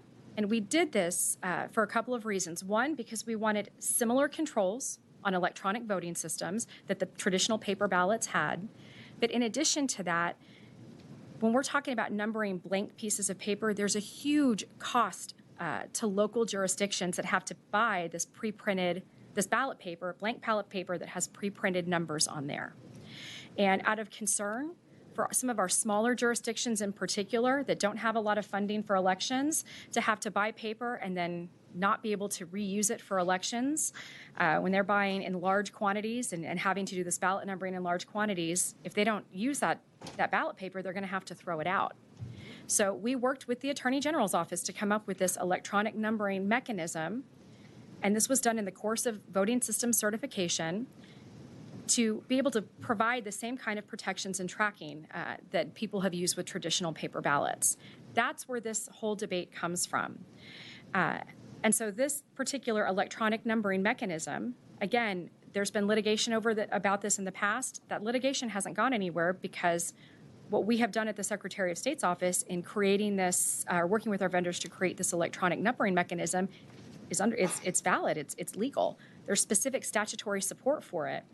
The Attorney General's office has even issued an opinion validating this electronic ballot numbering mechanism. So the electronic numbering mechanism, these pre-printed ballot numbering mechanisms, they're both available. Counties can use either one, and they're all there because of this ultimate constitutional requirement that we have for the numbering of tickets. So would sequential numbering take away people's secret ballot? I would say that most states do not have that kind of numbering requirement because anytime you put a number on a ballot, there's always the possibility, no matter how it's done, to tie that number back to a specific voter. Okay, and how does Hart InterCivic number their ballots? If it's a different system, but I don't recall what it is. Yes, ma'am. And there's representatives from Hart here, so I'm sure they can give you more details. But broadly speaking, with the ES&S system, that numbering is done in conjunction with the e-poll books. They have a printer that they use with it to print that information on that blank ballot. With the Hart system, that is done through a different piece of equipment. It's not connected to the electronic poll books, but it's another system that identifies that ballot style. And so when the voter votes at that particular ballot marking device, when it prints the ballot, it also prints a number on it at that time. Okay. But this system, this Express Link software, is that certified? Yes, ma'am, it is. Okay, they're just claiming it's illegal because they think it has this connection to the voting machines. Yes, ma'am. And then that would be illegal to have something that can connect to the internet, then also connect to the voting machines. So that's where they're getting that this Express Link software is illegal. Is that the contention? I would say that and the fact that it's not a pre-printed ballot number. There are many individuals that think it needs to be pre-printed. Okay, thank you. Yes, ma'am. That helps a lot. Thank you, Representative. Members, any other questions? Okay, Ms. Atkins, just to kind of get a summary here with regard to the problem, what we have is we have two routes of a problem, if you will. One is this algorithm, which we're not sure is really a problem. Yes, sir. And then the second one is the process of elimination, which we know is a problem. Yes, sir. Is that fair? That's correct. Okay, all right. And to deal with the process of elimination issue, right now, what y'all are trying to do is work within the confines of what you have, and that is HB 5180 and the AG opinion that you referenced. Is that correct? Yes, sir, that's correct. Okay. Now, on 5180, there's a provision in here that's fairly broad that talks about how the custodian shall adopt procedures to ensure the redaction of any personally identifiable information of the voter contained on a ballot before making the voted ballot available for public inspection. That's the only provision concerning that in 5180. That's correct, yes, sir. Okay. Now, with regard to, you've talked about short-term fixes, and I really appreciate the Secretary and all her efforts and yours to try and get the most information in the quickest fix within the confines of what we have as quickly as possible. I appreciate that. But on the long-term fix, with regard to 5180 or any other legislation that might be proposed, can you provide us with a summary of what you think needs to be done in that respect? Yes, sir. I think that there's two approaches here that may be considered from a policy perspective on how to address this issue going forward.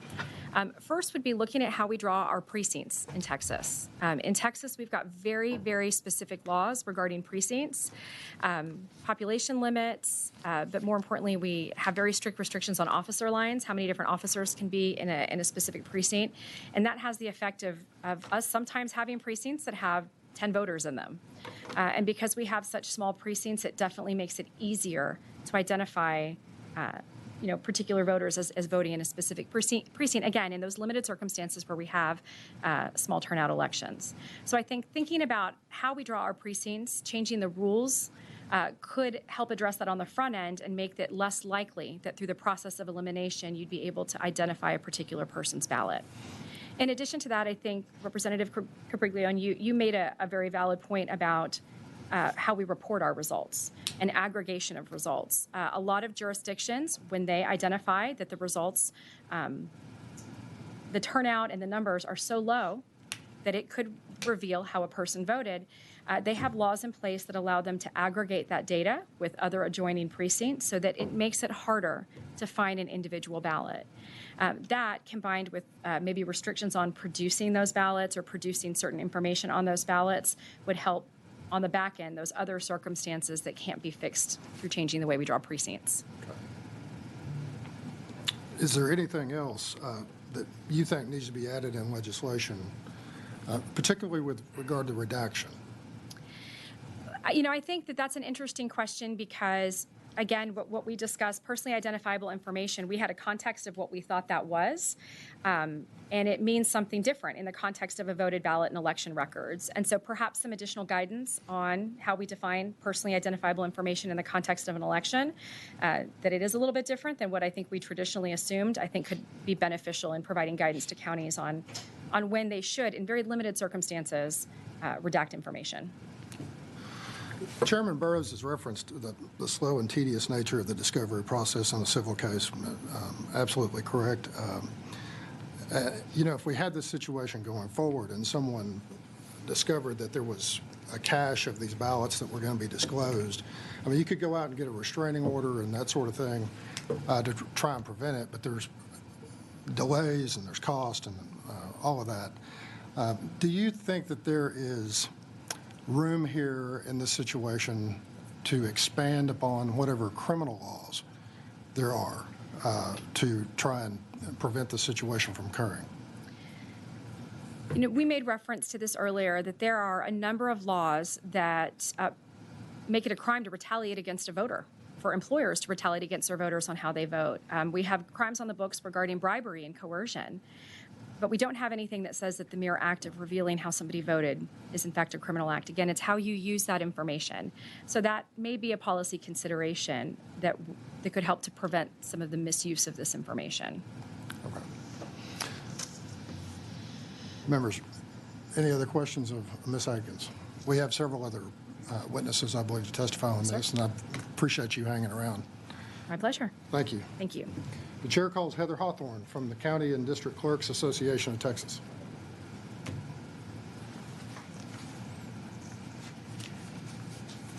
Good to see you, Ms. Hawthorne. Good to see you. You are Heather Hawthorne. You're testifying on behalf of the County and District Clerks Association of Texas, and your position is neutral. Is all that correct? That is correct. Absolutely. Thank you. Good to see everyone.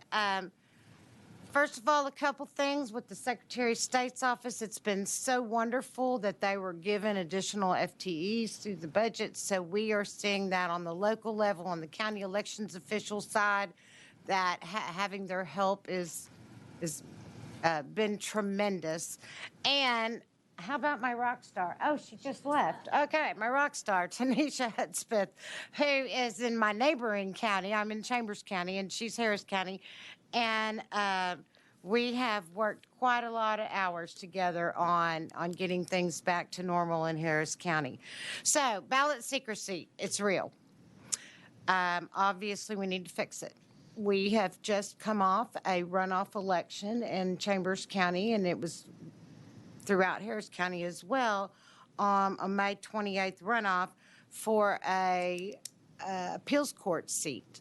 We had 27,899 eligible voters we had 40 voters turn out. Okay, 40. So then you take those 40, and 6 of those voters were in one precinct. So it's real easy by the process of elimination to see on those precinct by precinct reports how someone would vote in a multi-district election for a Court of Appeals judge. So small turnout is real and how it affects people in small counties. Now, obviously, I mean, we're small, but we're not that small. And obviously, we're going to do what's right. We're going to redact and we're going to make it. So, you know, ballot secrecy is important. It's been important since the founding fathers met many years ago. So we do need some solutions, and I believe we're getting there. I know a couple weeks ago it seemed like a huge fire drill at first, obviously, and I think as the dust has settled a little bit, we've come up with some short-term solutions, and we have some long-term solutions that, you know, obviously we'll bring in January, and let's work together on this. The AG's been wonderful, issuing opinions in a very quick manner, but that balance that we have sought between transparency and secrecy has now come to a head. And so, you know, we got to just be careful of being able to provide that public information with that balance of protecting all of y'all's vote. I mean, none of us want our ballot to be revealed, so, but we're getting there. And we're going to get there with the work of all of us working together. Any questions? Members, any questions? Thank you, Mr. Yes, sir. Chairman. Thank you for being here. So how often do you get open records requests? How often are they related to individual ballots? Has that increased lately, or have you always gotten it? So I think, to be really fair statewide, since I really represent the county clerks that do elections statewide, those ballot public information requests, they have started to get more frequent. Yeah. I think there are some national leaders out there that are ringing bells and making people just do it for the. I've had one guy that actually, he doesn't even know what he wants, but he just wants this information because he was told he wanted it. So it is becoming more frequent. But it's not that frequent, if that makes sense. Yeah. You know, there are some enthusiasts out there that want, and then we don't have, but on a regular basis, not a lot. Okay. Because to go back to some of the conversation we had before, these early voting rosters have been public for a long time. There's 254 counties in Texas. I personally have a dozen years or more of several counties, and I'm sure almost every political consultant or other enthusiasts who have copies of this as well. And someone I know who knows a lot about this data has said that it's about 1 in 30 people or so that has specifically, there's enough low vote situations where you could find this out. And so I don't think it would be that difficult for someone to put 2 and 2, or in this case 1 and 1, together to get to an individual. But you're getting these open records requests, and they're frequent, but not that frequent. And, Right. Okay. Right. And we're handling. I mean, that's all you can do is ask for those attorney general's opinions on what can be redacted, what can't, and why. Why it's important not to give out that ballot secrecy. Okay, I ask you, and you may not know the answer to this, but let's say today you're redacting that information about the specific polling location. So let's say I did an open records request for an early voting roster from 5 or 6 years ago. Would you redact it from that? Absolutely. Okay. Yeah, I think we're at that point. Okay.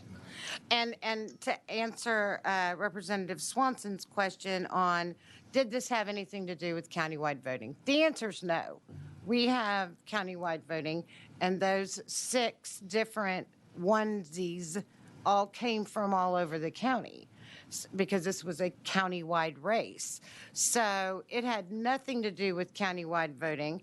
Early voting is countywide voting all the time. And so I think that some of the things that were exposed in another election happened during early voting. So I don't think that whether it's countywide or precinct-wide, it's going to happen because it's specific to a precinct. Vice Chair Busey. Hey, Mr. Chairman. My colleagues, I think, are right on that we've got to address this. We want to protect the ballot secrecy. I think as we look at it, though, partly this is happening because turnout is so low, I think was the point at the beginning of your conversation, right? Correct. Can you talk a little bit about your budget to help promote upcoming elections? I know a lot of people are obviously aware when the presidential ballot is happening, but a lot of these elections, turnout can be very low. Do y'all have enough in your budget to promote upcoming elections to bring awareness?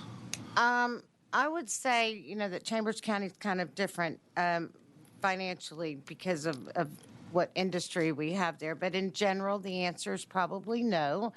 That the more that some other issues that have happened since the last legislative session of requiring longer hours for smaller counties, weekends for smaller counties, that's taken a toll on budgets. But to be fair, Representative Busey, we all have requirements to posting on the websites. We all have been asked by local Lions clubs or whatever, to come do some voter education. So the media helps but just being in the Harris County media market, the entire runoff election really wasn't that promoted throughout the entire Houston media market anyway. I think, Mr. Chairman, as we're looking at this in the interim charge, that we need to look at it from what rules need to be changed to protect secrecy, but maybe we can look at both sides holistically of this issue. How do we increase participation so we're not having one voter turn out in a day in a specific area? Thank you. Thank you, Mr. Chairman. Thank you. Point well taken. Members, any other questions? Thank you so much. Thank you all very much. Tell your husband I said hello. I sure will. Thanks. Absolutely. Thank you. The chair calls Jennifer Doinoff from the Texas Association of Election Administrators. Good morning, Chair Smith, Good Vice Chair morning. Busey, and committee members. For the record, you are Jennifer Doinoff, and you're testifying on behalf of the Texas Association of Election Administrators, and your position is neutral. Is all that correct? That is correct. All right, go ahead. First, I want to share with you that Texas Association of Election Administrators is changing their name, and moving forward will be listed as Texas Association of County Election Officials. We've also changed our scope to include our partners, the clerks, the tax assessors, and other county election officials. And this is actually directly in response to a desire that we saw in the 87th and 88th legislature to standardize processes, increase training, and try to do some things differently. So that's what we'll be called moving forward. Just wanted to notify you of that. Second, I don't have a whole lot to say that hasn't already been said on the issue of ballot secrecy, but Representative Capriglione talked about past information that had been out there and things that could lead to someone's ballot secrecy being violated. And so I just wanted to remind you that we have redistricting. Larger counties redraw districts quite often as their counties grow. So again, this is people putting pieces of a puzzle together, and I think a lot of that might have changed from past lists that you may have, like precincts, ballot styles, things like that would probably change, and hopefully that would mitigate some of that past anxiety that somebody could find that ballot. But it is a problem today. And moving forward, we're letting our members know that the redaction is important. And if they have questions, they can seek the advisory or talk to the Secretary of State or work with us to further figure out how to redact ballots. Also, it's not a countywide issue. Y'all have already heard that. And in a larger election, we would find this in like a mud election or something where there's very few people voting a particular ballot style. So it's very much alive in every election. And I'm happy to answer questions. Thank you, ma'am. Chairman Burrows. A couple questions.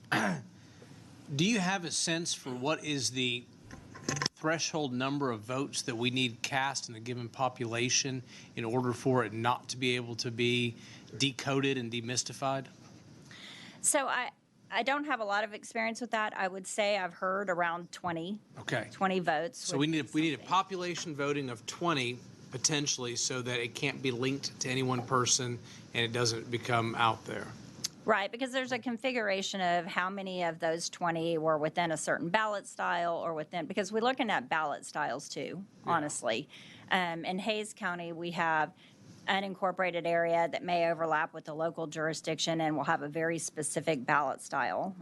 We have unincorporated area within the city of Austin that has very few voters, and that's often involved in a runoff election.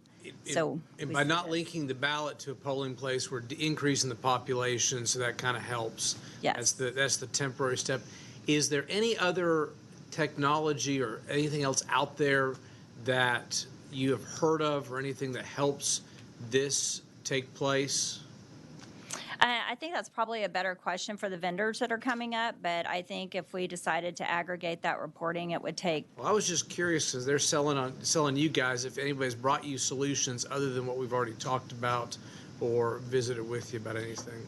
Not anything further than the aggregation of vote totals on reporting, the way we draw precincts, and redaction measures. Okay. Thank you so much. You're welcome. Thank you, Chairman. Members, any other questions? All right. Thank you so much for taking time. The chair calls Samuel Derhammer, the Director of Government Affairs of Hart InterCivic. Good morning. Good morning. Mr. Derhammer, thank you. Yeah, appreciate that. For the record, your name is Samuel Derhammer, and you are testifying on behalf of Hart InterCivic. Your position is neutral, and that's all correct? Yes, sir. Thank you. Go ahead. Well, thank you. Good morning, Chairman. Good morning, members. Thank you for the opportunity to speak with you this morning. I have a short prepared statement that I hope is going to kind of preemptively answer some of the questions you've had for me, and happy to answer questions afterwards. So in case you aren't familiar, I think most of you are, in case you aren't familiar with Hart, we're one of the leading voting system manufacturers. We're based right here in Austin, Texas, where we've been located since our inception over 100 years ago. Hart began as a paper ballot printer, but over the past 20 years, we've grown to become one of the top 3 voting system vendors in the country with customers across 20 states. But our home is and always has been right here in Austin, Texas.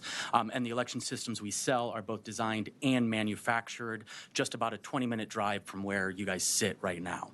Hart is one of 2 election system manufacturers, along with ES&S, who you're going to hear from after me, approved and certified by the Secretary of State to provide election systems here in the state of Texas. At Hart, we design and build the equipment on which votes are captured and counted. So that is the voting devices on which you might cast a ballot and the tabulation systems on which the election officials count those ballots. The highest priorities in the design of Hart voting equipment are the sanctity of the ballot and the security and the integrity of the voting systems we sell. So voter information, that is any personally identifiable information about the voter themselves who's casting a ballot, is not shared with, captured, or stored on any component of a Hart InterCivic voting system. As detailed earlier from Ms. Atkins, you heard that the Secretary of State's office did issue a new advisory just last week. There may be limited instances where election information, such as the specific date, the precinct, the polling location, and the voting method may be collected and combined to identify an individual voter's ballot through the process of elimination. So that method of using public records to analyze recorded information about when and how a uniquely solitary ballot is cast, and then cross-referencing that data with voter history information to narrow down to an individual voter's ballot, is wholly distinct and unrelated to a county's voting system. In HART's system, the information contained on the ballots itself, and specifically, as you guys heard earlier, on our state-approved unique identifier number, has no link to the voter.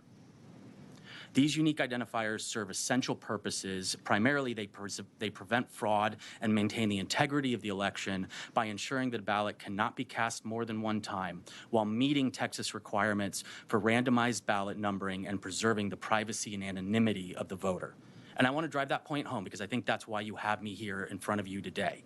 In HART's voting system, no personally identifiable information about a voter is contained within the unique identifier number. Adding to the sense of integrity of the systems we deploy across the state, our voting systems are not capable of connecting to the internet, nor are HART voting systems capable of connecting to the electronic poll books used to verify the eligibility and identity of the voters during the voting check-in process. Our devices are completely air-gapped from the county's electronic poll books, ensuring that our machines are not connected to the internet in any way. Additionally, our voting systems and our ballots are never printed directly from electronic poll books. There is no connection between an electronic poll book and any HART intercivic voting system. And any accusation that HART's voting system software is tied to or loaded on or networked or whatever phrase you want to use to a county's electronic poll books is false. In HART's voting systems, the voters' identities are severed from the ballots they cast. At HART, we take great pride in offering voting devices and tabulation systems that employ the most advanced security protocols available. Our systems are designed and built from the core out to protect voter privacy and to promote election system integrity. HART systems are tested both at the federal and state level. They are certified to make sure that we meet that commitment that I just said to you. So Texans who vote on HART equipment should feel very confident that their identity and security is private within the voting system on which their ballot is cast and which it is counted. So that is a quick statement, and I'm happy to answer any questions you might have. Members, any questions? Okay. Mr. Durhammer, you have heard some of the testimony here today about the two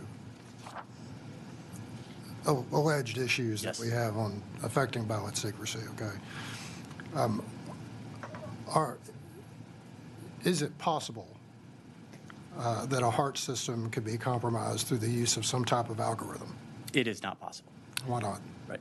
So that using a unique identifier in order to get to your name, there would have to be some information about you in that unique identifier to decrypt or decode or go backwards to get to you.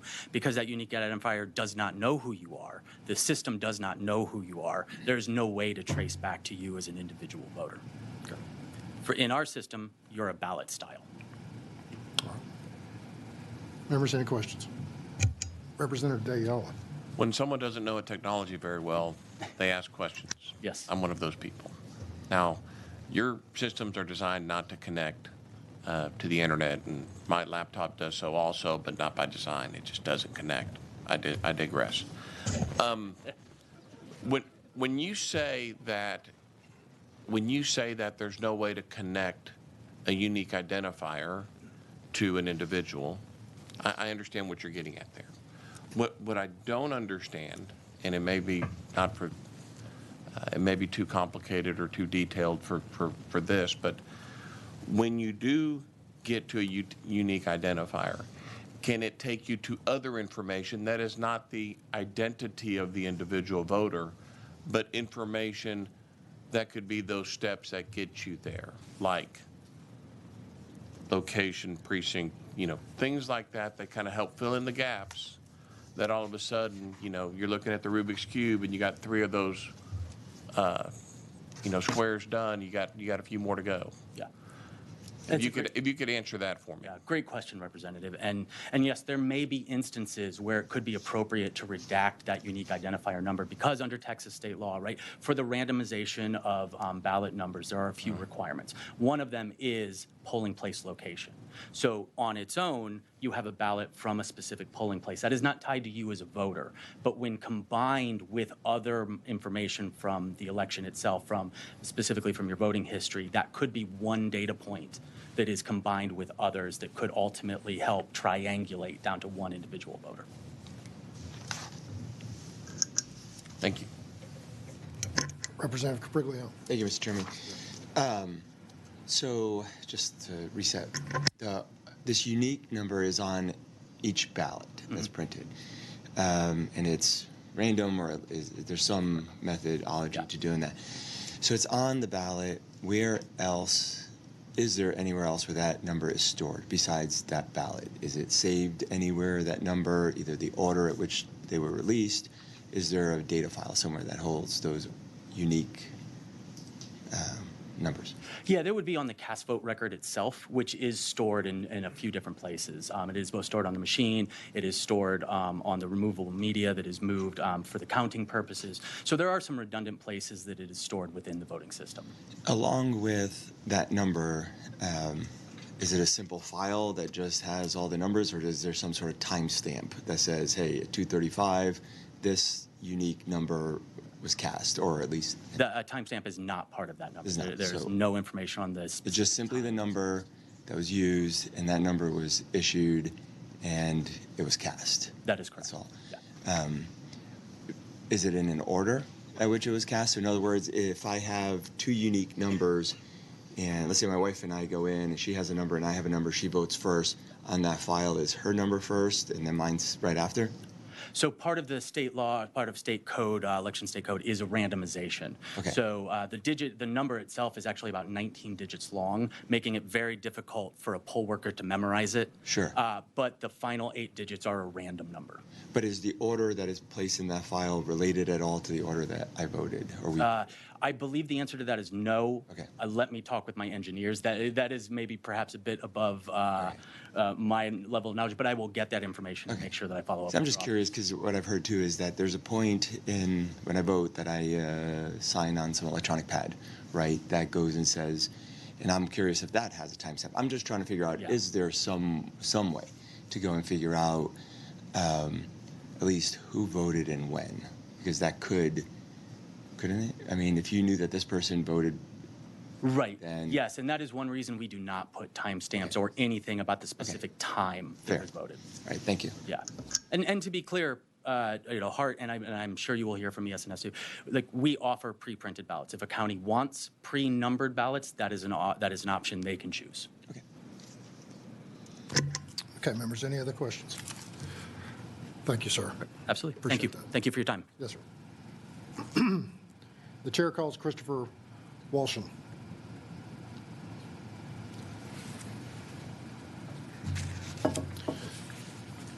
Sir, would you state your name? Christopher Wolashin. Mr. Wolashin, you are Christopher Wolashin, and you're here testifying on behalf of Election Systems and Software, and your position is neutral. Is that all correct? That is correct, sir. Thank you, sir. Go ahead. Good morning, Mr. Chairman, committee members. My name is Christopher Wolashin.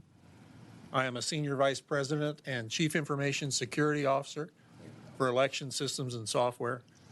We're a 100% American-owned and operated election technology provider to about 142 counties in the state of Texas, including Fort Bend, El Paso, Bear, Dallas, Collin, Jefferson, Williamson, and many others.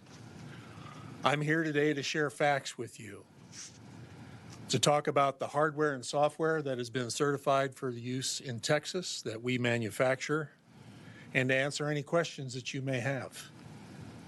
ES&S has been in this business over 40 years. All we do is manufacture election technology that is secure, auditable, and which enables voter privacy and ballot secrecy.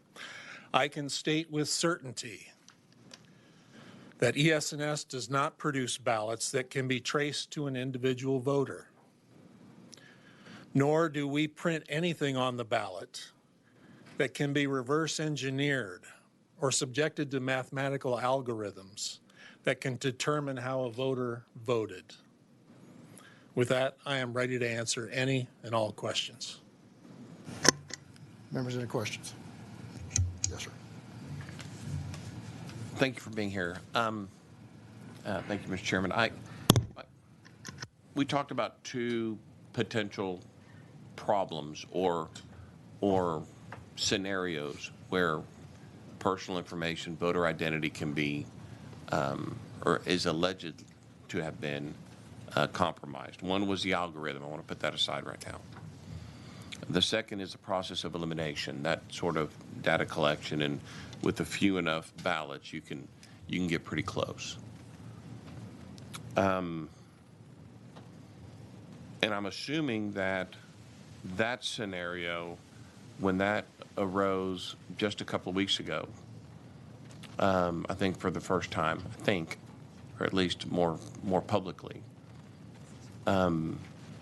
did you all in your organization look at that and study how that could happen?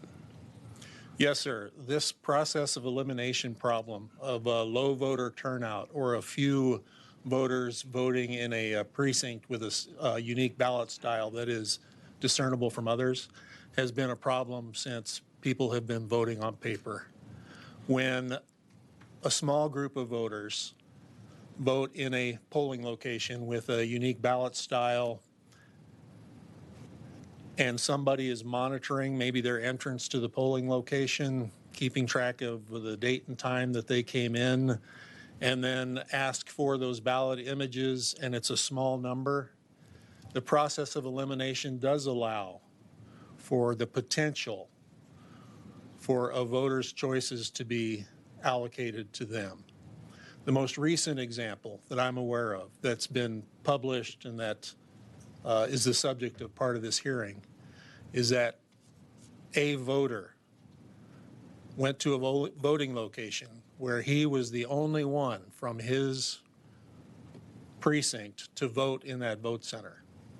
And a later request for an image of that ballot, knowing the date and time that that individual voter came in. It didn't take any magic algorithm to assign that vote to that voter. The problem becomes harder the more voters that vote in a location. And many states deal with this by aggregating low turnout precinct results with others so that this cannot happen. So volume is going to help. Yes, sir. If Representative Burrows and Swanson would get the vote out more, we wouldn't have this problem, is what you're telling us. I support that. So the testimony I've heard today so far tells me we've got a Band-Aid right now. We've got a temporary fix. So we should be okay here in the near term and through November for the most part. I don't think anyone says with 100% absolute, but they feel good about it. That's at least what I'm hearing. And then the next question is, what do you do now that this has come to light in the long term without overkill, right? Sure.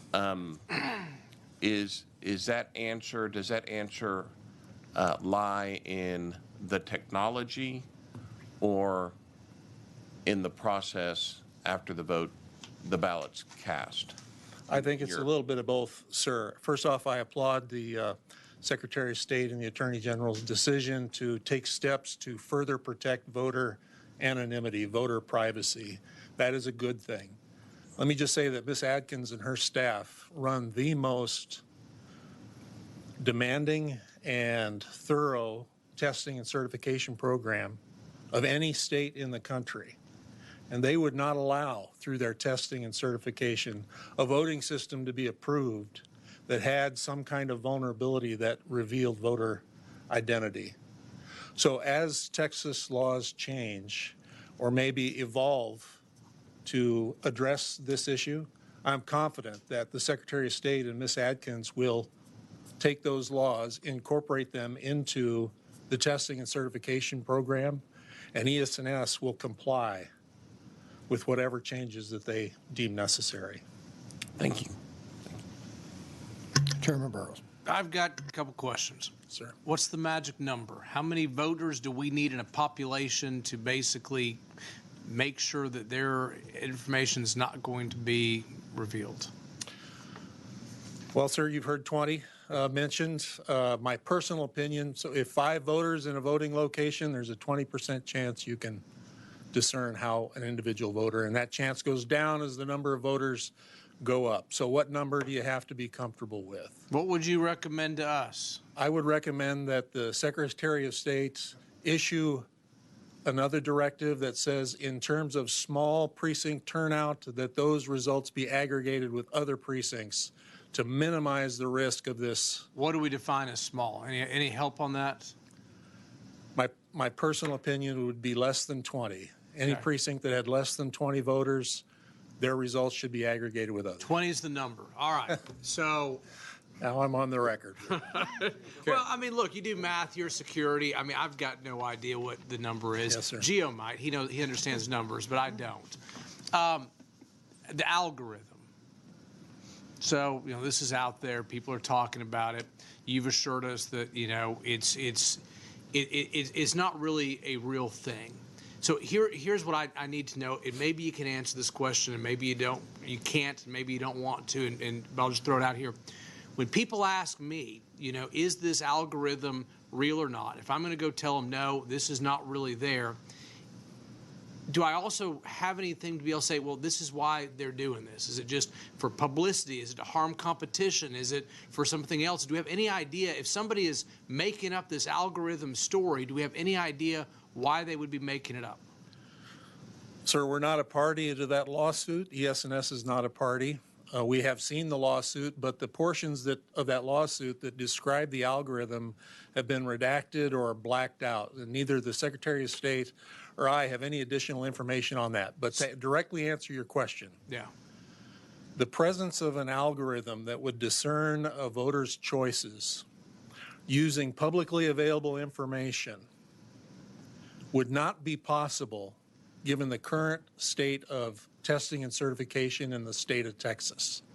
Because Ms. Atkins' office is very good about making vendors adhere to the current law. I don't believe it is possible. So why would somebody want to make it up and fabricate it? Do we know? I have a personal opinion on that, sir. I think that this group's agenda, they don't like vote centers or countywide voting. Some of these groups don't like technology between a voter and their ballot, and they want hand-marked, hand-counted paper ballots. That's the only reason I can imagine why somebody would pursue this line, questioning the validity or the security of the technology. I can't think of another reason. Thank you, sir. Members, any other questions? Thank you, sir. Appreciate you, you. Mr. Yes, sir. Chairman. Appreciate that. The chair recalls Christina Atkins, please.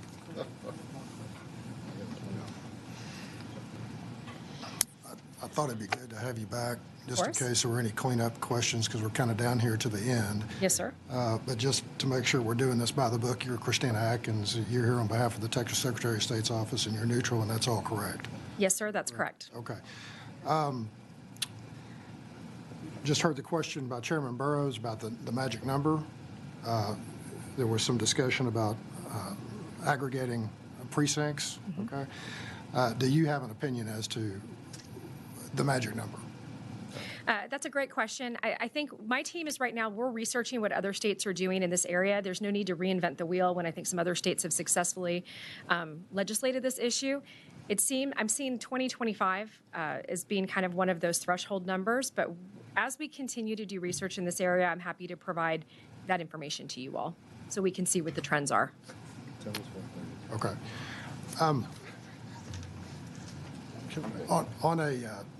a different note, right now, whenever someone asks for ballot information through a Freedom of Information Act request, there's a process that goes forward in terms of redaction. Yes, sir. According to the directive from the Secretary's office, right? And then legally speaking, it's my understanding that either you get the agreement of the requester to redact the information, or there has to be an AG opinion issued. Is that That's correct, sir, yes. Okay, and that has to happen that way. Yes, sir, that's what the law provides. Is it possible for there to be, under the current state of the law, some type of preemptive AG opinion so that these poor clerks, like Ms. Hawthorne out here, don't have to ask each time for that opinion? So there are some mechanisms for getting broader rulings from the Attorney General's office, and so I think that some of those folks that are defined as being able to ask for those open records decisions can submit a request that maybe more broadly addresses this issue. Okay. All right. Well, Ms. Atkins, I just want to tell you, thank you. Thank you so much for, did you have some questions? Yeah, Chairman Burrows. Just one quick follow-up, and I believe you answered it before, but I want to ask it again. Have we exhausted all possibilities, looked at every semicolon and subsection of every bit of election code to see if there's any way before the November election that we can not reveal, small counties so that we can protect the security of small voting locations? Yes, sir. We have looked at everything we could possibly look at on this issue. All right. Thank you. Representative Swanson. Thank you, Chairman. A few follow-up questions to things people have brought up. You mentioned a great idea that I hadn't thought of, changing the requirements to draw precincts. And I know we cannot have any of the things that we do the redistricting on, and so, of course, we're the cause of butchering all those precincts. But congressional lines and state Senate, state House, and SBOE, I think those are the only lines that can't cross through one precinct. How many of those requirements would you have to get rid of to alleviate the problem of tiny little precincts? So there's three major rules on precincts that are out there on the drawing of precincts. The first one are your population limits. And that's probably a little less problematic, but that may be something worth investigating, is whether precincts should be bigger. The top threshold should be a little bit bigger. But the two that really cause our precincts to get narrowed down, it's 42005, 42006, and 42007 in the election code. One of them says that you can't have unincorporated and incorporated territory in one precinct. So if you have a precinct that's crossing city lines or, crossing over city lines, those have to be split into two different precincts.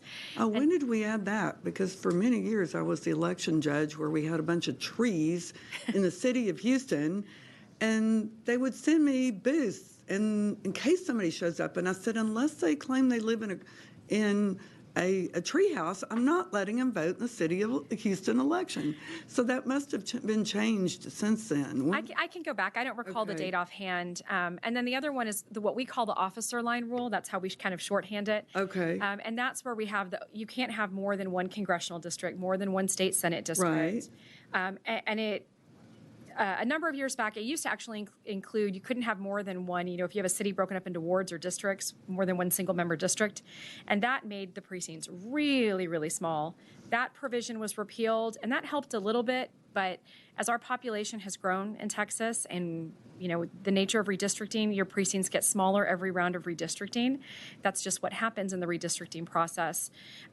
I don't know if there's really a need at this point to have it so specific with officer lines. You think we could get rid of all officer lines or just two of them? Like, what's your wish list? That's a good question. I'm not ready to give you my wish list on that yet, because we have quite a bit of research we'd like to do. Okay. Our team is really looking hard at what other states are doing, because if other states are not faced with the issue to the extent that we are in Texas, then we should look again to what's working in those areas. Okay.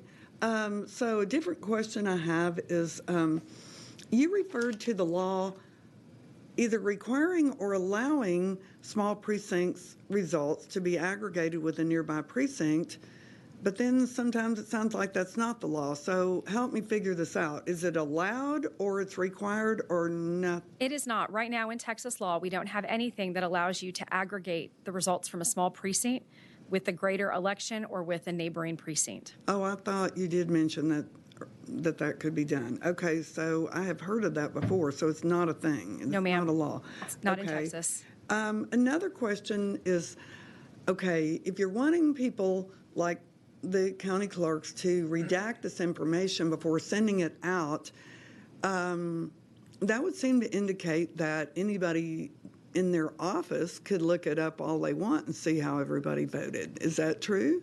Yes, ma'am, and that's why I think that this is a short-term solution and why there needs to be some bigger discussions about how to prevent this issue from occurring on the front end of elections. Okay, and it sounds like I was shocked to find out somebody can do a public information request apparently by polling location instead of by precinct. Yes, ma'am. Like this person who went and voted at X polling place where nobody from his neighborhood goes, like, what do we need to do? Do we need to change the law to say, nope, you can't ask like that. You can only ask by precinct? That would be one mechanism potentially for fixing it, is restricting the data that is producible, maybe explicitly saying something about polling location, because I think while we have all acknowledged this is in limited circumstances, depending on the type of election, the turnout, and all of that, there are certain categories or certain data points that are very clearly pointing you in the direction Because of they're identifying. able to say, I want to see the ballot that voted at 10 a.m. over here at such and such community center. And if you go to that stack of ballots and you are the only person from that precinct that's in that stack of ballots, then just finding the one ballot that has needs that to be precinct changed. number. They should have to only get them by precinct. Well, and the one thing I would say to that is I do believe that one of the counties that proactively produces their ballot images and posts them online, they put them by precinct so that they're not by polling location, to try to make it a little bit easier, or not easier, but to make it a little bit harder, or easier to protect voter data, harder to identify a specific ballot. What I was told, though, is that the ballot number that's on there, this electronic number or the pre-printed number, either one, that number is going to be tied to a specific location. So even if you're producing them by precinct, if you know what range of numbers was assigned to that location on that day, all you have to do is go find that number and you'll have located that ballot, which is my understanding is how they've done that in some counties. So one key is vote close to home so that other people are voting in that same location. Okay, and on a busy day. Vote on a busy day. Bring your neighbors is what folks have been saying. Right, don't vote across the county. Okay, that's all I have right now. Yes, ma'am. Members, any other questions? No. Thank you so much. We appreciate you. Thank you. Yes, ma'am. Thank you. Well, guys, thank you all for being here today. That concludes today's agenda. Having no further business, and if there is no objection, the Elections Committee stands adjourned, subject to the call of the sheriff. Was there